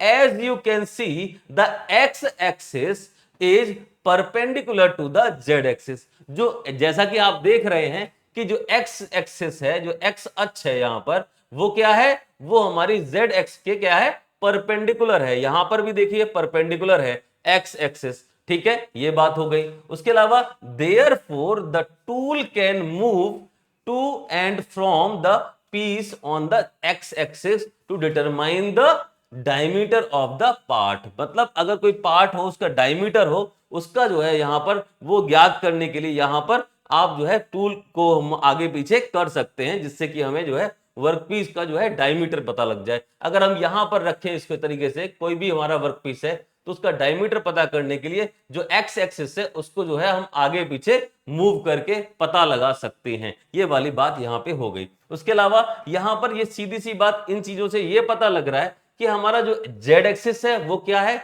और एक्स एक्सिस क्या है। और वाई एक्सिस का मतलब क्या हुआ, वाई एक्सिस का मतलब है जब हम कटिंग ऑपरेशंस करेंगे या फिर जो भी हम जो हमारा जो ऑपरेशन होगा वर्कपीस के ऊपर, वो हमारा जेड एक्सिस के तौर से जो है हमारा जो डेप्थ ऑफ कट है, ये सब चीजें जो है वहां से निकलेंगी। यही 3 एक्सिस हैं जिनका जो है आइडेंटिफिकेशन किया जाता है। सीधी सी बात यहां पे यही निकल के आती है। चलिए हिंदी में समझते हैं। जेड अक्ष वर्कपीस पर अक्ष के समांतर चलता है, तो वर्कपीस की अक्ष जो है उसके समांतर चलेगा जेड एक्सिस, ठीक है। तो उपकरण पदार्थ के किनारे पर जा सकता है। तो जब भी हमारा जो वर्कपीस जो है हमारा जेड एच के समांतर होगा, तो जो भी हमारा उपकरण होगा, जो भी हमारा टूल होगा, वो पदार्थ के किनारे पर जा सकता है, पदार्थ के किनारे तक पहुंच सकता है, यहां पे चला जाएगा, ठीक है। अच्छा, जबकि भाग जेड अक्ष के चारों ओर घूम रहा है, जब भी हमारा जो वर्कपीस है, जो हमारा टूल है, वो कुछ इस तरीके से, जो वर्कपीस है वो हमारा इस तरीके से जेड एक्स के चारों तरफ मूव कर रहा है, इस तरीके से रोटेट कर रहा है, तो जेड अक्ष के साथ संचालन कार्य की लंबाई निर्धारित करता है, जिससे कि जो है जेड एक्सिस जो है वो संचालन भाग की लंबाई को प्रदर्शित करता है। मतलब जो एल जो है, लेंथ जो है, हमारा लेंथ ऑफ पार्ट है, उसकी लेंथ को बताएगा। जो जेड एक्सिस का जो मूवमेंट है वो उस तरीके से, और कैसा चलेगा, वो पैरेलल चलेगा, हमारा जो उसकी लंबाई है उससे जो है समांतर चलेगा, ठीक है। अच्छा, उसके अलावा क्या बात की गई, जैसा कि आप देख सकते हैं एक्स अक्ष जेड अक्ष के लंबवत है। ये बात तो हमेशा से रहती है, एक्स वाई जेड आपस में कैसे लंबवत हैं, इसलिए उपकरण भाग के व्यास को निर्धारित करने के लिए एक्स अक्ष पर टुकड़े से और आगे बढ़ सकता है। मतलब सीधी सी बात, यहां पे टुकड़ा का मतलब यहां पर यह हुआ वर्क पीस है। यहां पर अगर आप चाहें तो लिख सकते हैं वर्क पीस, ठीक है। तो वर्क पीस से और आगे बढ़ सकता है, मतलब यहां पर आई कि अगर एक्स अक्ष है और वाई अक्ष जो जेड अक्ष है वो एक दूसरे के लंबवत हैं, और जो भी हमारा वर्कपीस है उसका जो डायमीटर है, व्यास को निर्धारित करने के लिए हम जो है एक्स अक्ष पर जो है क्या कर सकते हैं, यहां पर आगे और पीछे मूव कर सकते हैं। मतलब वर्कपीस पर जो है आगे पीछे हम मूव कर सकते हैं, आगे पीछे बढ़ के इसकी जो है वर्कपीस की जो डायमीटर है वो निकाल सकते हैं, अगर व्यास हुआ तो। इस तरह से छोटी सी बात है कि एक्सिस आइडेंटिफिकेशन कोई खास टॉपिक नहीं है। अक्ष की पहचान करना है तो आप एक्स वाई अक्ष और जेड अक्ष कैसे पहचान कर सकते हैं, जैसा कि हमने पहले डायग्राम दिया था आपको मिलिंग का, सीएनसी मिलिंग मशीन का, उसमें जो है हमने एक्स को जो और वाई और जेड एक्सिस बताए थे, बिल्कुल वैसे ही है यहाँ पर। उसमें सर्वो मोटर्स लगे थे, तो जो जेड एक्सिस थी वो हमारी जो है इस तरीके से जो हमारा वर्कपीस को प्रदर्शित कर रही थी, और एक्स एक्सिस जो हमारा मोशन बता रही थी, इससे डायमीटर पता लग रहा था। उसके अलावा जेड जो हमारा वाई एक्सिस था वो हमारा आगे पीछे मोशन था, जो भी टेबल का मोशन था वो हमारा वाई एक्सिस था। तो एक्सिस की पहचान कुछ इस तरीके से की जा सकती है, और ये एक दूसरे से जो है 90 डिग्री पे होते हैं। जेड एक्सिस में जो है अपने एक्स अक्ष पे ही एक मोशन हो रहा होता है, ऐसे ही एक्स एक्सिस पे भी हो रहा होता है, और वाई एक्सिस पे भी अपना जो है एक मोशन, मतलब एक जो है यहाँ पे घूर्णन जो है होता हो। तो इस तरीके से जो है हमारा एक्सिस आइडेंटिफिकेशन या अक्ष पहचान का जो है टॉपिक क्लियर होता है। नेक्स्ट समझते हैं, नेक्स्ट टॉपिक है हमारा पीएलसी कंट्रोल, और ये हमारा लास्ट टॉपिक है एक्चुअली। पीएलसी कंट्रोल क्या होता है, पीएलसी कंट्रोल उसके बारे में डिस्कस करेंगे। पीएलसी क्या होता है ये बताएंगे बहुत आसान भाषा में, एंड इट्स कंपोनेंट, उसका जो है कितने जो है घटक होते हैं। तो पीएलसी नियंत्रण और इसके घटक के बारे में यहां पर बात की जाएगी, टॉपिक भी हमारा यही है। तो पीएलसी होता क्या है इसको समझते हैं। सबसे पहले पीएलसी को हम शॉर्ट में पीएलसी बोलते हैं, इसको हम अगर प्रॉपर समझे तो प्रोग्रामेबल लॉजिक कंट्रोलर, यहां पर इसको बोलते हैं प्रोग्रामेबल लॉजिक कंट्रोलर, मतलब पीएलसी शॉर्ट में बोल दिया। और solid state device, designed to perform logical decision making of control applications. मतलब ये हुआ कि ये एक सॉलिड स्टेट डिवाइसेस होते हैं। मतलब सीधी सी बात ये है कि एक्चुअल में ये ऐसी डिवाइसेस होती हैं जिसमें कोई कूलर पंखा वगैरह कुछ लगा नहीं होता, ये एकदम सॉलिड होती हैं। आजकल कई सारे जो है डिजिटल बोर्ड होते हैं, उसमें भी जो है कंप्यूटर लगा होता है, लेकिन उसमें कोई पंखा वगैरह कुछ भी नहीं लगा होता, उसको कूलिंग वूलिंग की जरूरत नहीं पड़ती, उसमें कोई भी मूवेबल पार्ट नहीं होते, सब एकदम सॉलिड स्टेट ड्राइव होती है। तो यहां पर वही बात की गई है, जो पीएलसी है ना वो एकदम सॉलिड स्टेट डिवाइस है, उसके अंदर कोई मोशन वाले पार्ट नहीं होते हैं और डिजाइन किए जाते हैं टू परफॉर्म, क्या परफॉर्म करने के लिए, लॉजिकल डिसीजन लेने के लिए, मतलब मेकिंग फॉर कंट्रोल एप्लीकेशन। जो कंट्रोल एप्लीकेशन है उसके लिए जो है डिसीजन लेने के लिए, मतलब एक तरह से ये प्रोसेसिंग यूनिट है, एक तरह से समझ लो सीपीयू है हमारा। ठीक है, बस पीएलसी क्या है, एक तरह का सीपीयू है, यहां से समझ लें। क्यों? क्योंकि जो है यहां पर क्या कर रहा है वो सॉलिड स्टेट जो ड्राइव है वो क्या कर रही है, लॉजिकल डिसीजन लेने के लिए यहां पर जो है कंट्रोल एप्लीकेशन के इस्तेमाल की जा रही है in the industrial environment. Industrial environment के अंदर, जहां इंडस्ट्री के अंदर ये ऐसा काम कर रही है कि वहां पर जो है डिसीजन प्रॉपर तरीके से एक कंट्रोलर की तरह काम कर रहा है, एक डिसीजन मेकिंग डिवाइस की तरह काम कर रहा है, लेकिन क्या होती है, सॉलिड स्टेट ड्राइव होती हैं ये। ठीक है, तो इसमें कोई मोशन वाले पार्ट नहीं होते। The PLC performs function that formally required release.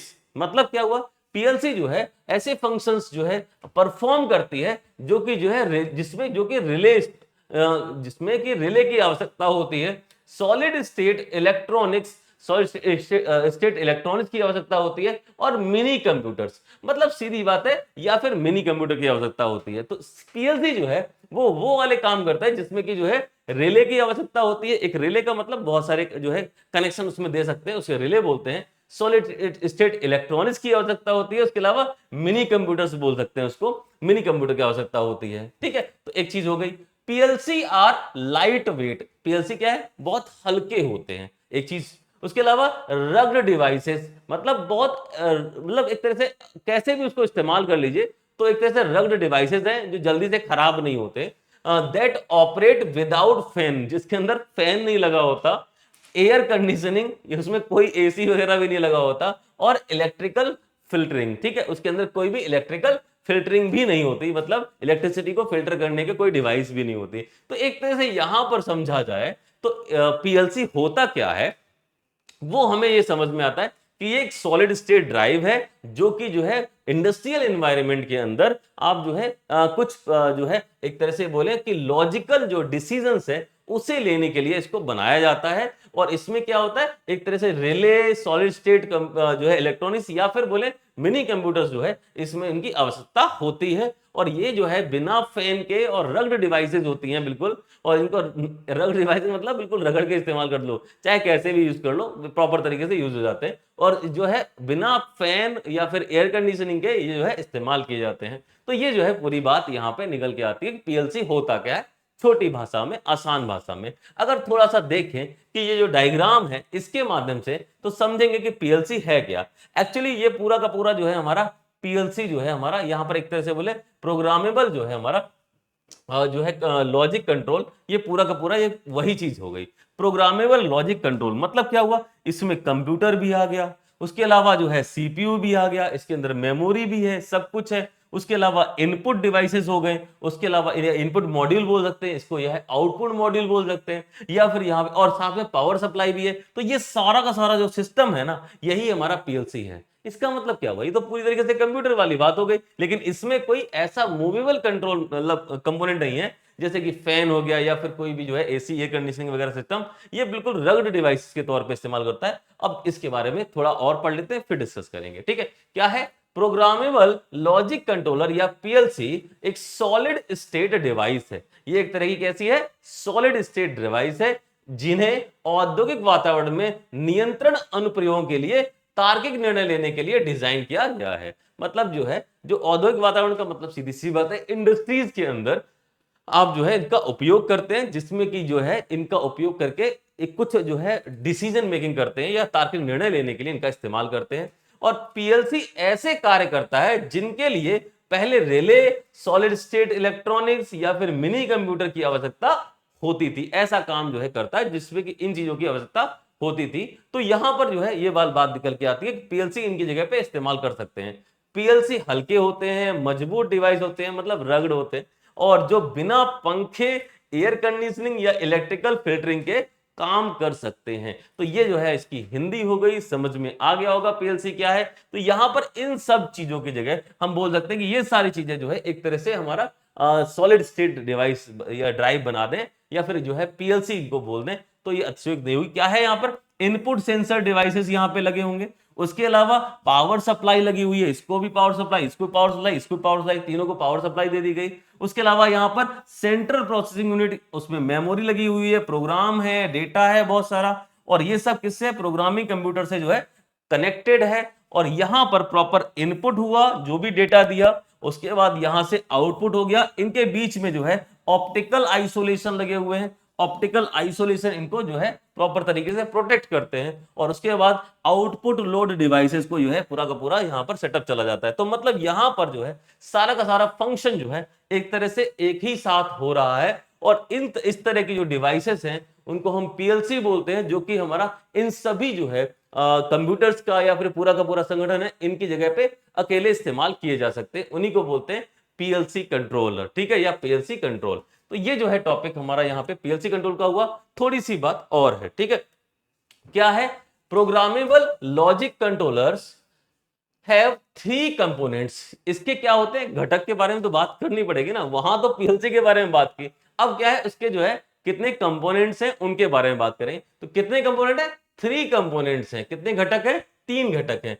These 3 PLC components are, programming logic control के 3 घटक होते हैं। ये 3 पीएलसी घटक कौन कौन से, नीचे दिए गए हैं। पहला क्या है, प्रोसेसर, पहला क्या है, प्रोसेसर। दूसरा क्या है, पावर सप्लाई, विद्युत आपूर्ति। तीसरा क्या है, इनपुट आउटपुट, इनपुट और आउटपुट। यही तो दिखाई गया ना डायग्राम में। अगर आप प्रॉपर तरीके से देखें तो हमारे पास क्या मिल रहा है, 3 चीजें मिल रही हैं। एक है हमारे पास पावर सप्लाई, दूसरा है इनपुट आउटपुट, उसके अलावा क्या है, प्रोसेसिंग यूनिट। ये 3 चीजें जो है मिलके पीएलसी बना रही हैं। तो प्रोसेसिंग यूनिट हो गया, पावर सप्लाई हो गया, इनपुट आउटपुट हो गया। यही 3 चीजें जो है हमारा जो है पीएलसी के अंदर 3 घटक होते हैं। तो पहला घटक क्या है, प्रोसेसर, मतलब जो कि हमारा जो सिस्टम है, लॉजिक है, जो भी हमारा डिसीजन मेकिंग है, वो सब यहां पर किया जा सके उसके द्वारा।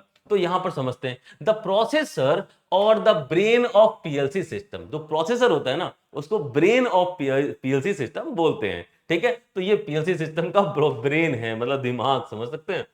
Is a solid state device, ये क्या है, एक तरह का सॉलिड स्टेट डिवाइस है, design to perform wide variety of production, machine tool and process control functions, ठीक है, विद मिनिमम एफर्ट। बहुत कम जो है यहां पर जो है एफर्ट लगा के, और यहां पर जो है प्रोसेस कंट्रोल करते हैं, मशीन टूल और इन सब चीजों को जो है यहाँ पे उनके ऊपर जो है परफॉर्म करते हैं, ठीक है। सीधी सी बात ये है, हिंदी में समझते हैं कि प्रोसेसर या पीएलसी सिस्टम का मस्तिष्क है। मतलब प्रोसेसर जो है, या फिर उसे बोले पीएलसी सिस्टम का मस्तिष्क जो है, वो एक सॉलिड स्टेट डिवाइस है, जिसे न्यूनतम प्रयास के साथ विभिन्न प्रकार के उत्पादन, मशीन टूल्स और प्रक्रिया निर्णय कार्यों को करने के लिए डिजाइन किया गया है। तो एक तरह से ये बात समझ में आ गई ना। तो जो प्रोसेसर्स है ना, वो क्या कर रहे हैं, वो जो है यहाँ पर निर्णय लेने के लिए विभिन्न प्रकार के काम जो है यहाँ पर प्रॉपर तरीके से कर सकते हैं। और ये जो है एक तरह से जो है जो हमारा पीएलसी है उसका मस्तिष्क कहे जा सकते हैं। और इसके अंदर जो है एक तरह से सॉलिड स्टेट ड्राइव है या सॉलिड स्टेट डिवाइस है, और इसके अंदर विभिन्न प्रकार के जैसे उत्पादन, मशीन टूल और प्रक्रिया नियंत्रण जैसे कार्य आसानी से किए जा सकते हैं। तो ये चीज जो हमारी प्रोसेसर की हो गई। सीपीयू होता है ना, बिल्कुल वैसा ही मान ले, ठीक है। सीपीयू के अंदर जो प्रोसेसर होता है बिल्कुल वही। अच्छा, अगला है हमारा पावर सप्लाई, मतलब विद्युत आपूर्ति।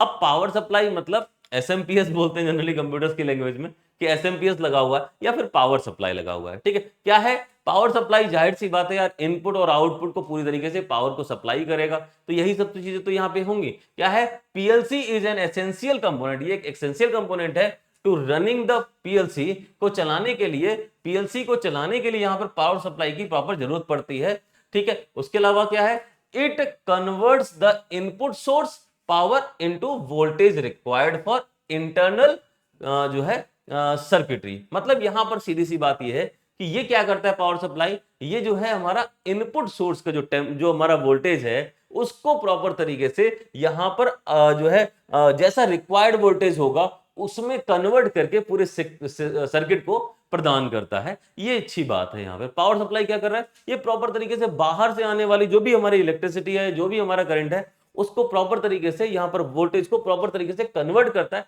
जैसा कि सिस्टम को रिक्वायर्ड है। ये हमारा यहाँ पे पावर सप्लाई जो है उसको संरक्षित भी करता है, हमारा जो सिस्टम है उसे खराब होने से रोकता है। तो पीएलसी को चलाने के लिए पीएलसी की विद्युत आपूर्ति एक आवश्यक घटक है। यह इनपुट स्रोत की शक्ति को या फिर पावर को या फिर बोले इलेक्ट्रिसिटी को आंतरिक सर्किटरी के लिए आवश्यक वोल्टेज में परिवर्तित करता है। जैसा वोल्टेज चाहिए वैसा वोल्टेज में ये कन्वर्ट कर देगा।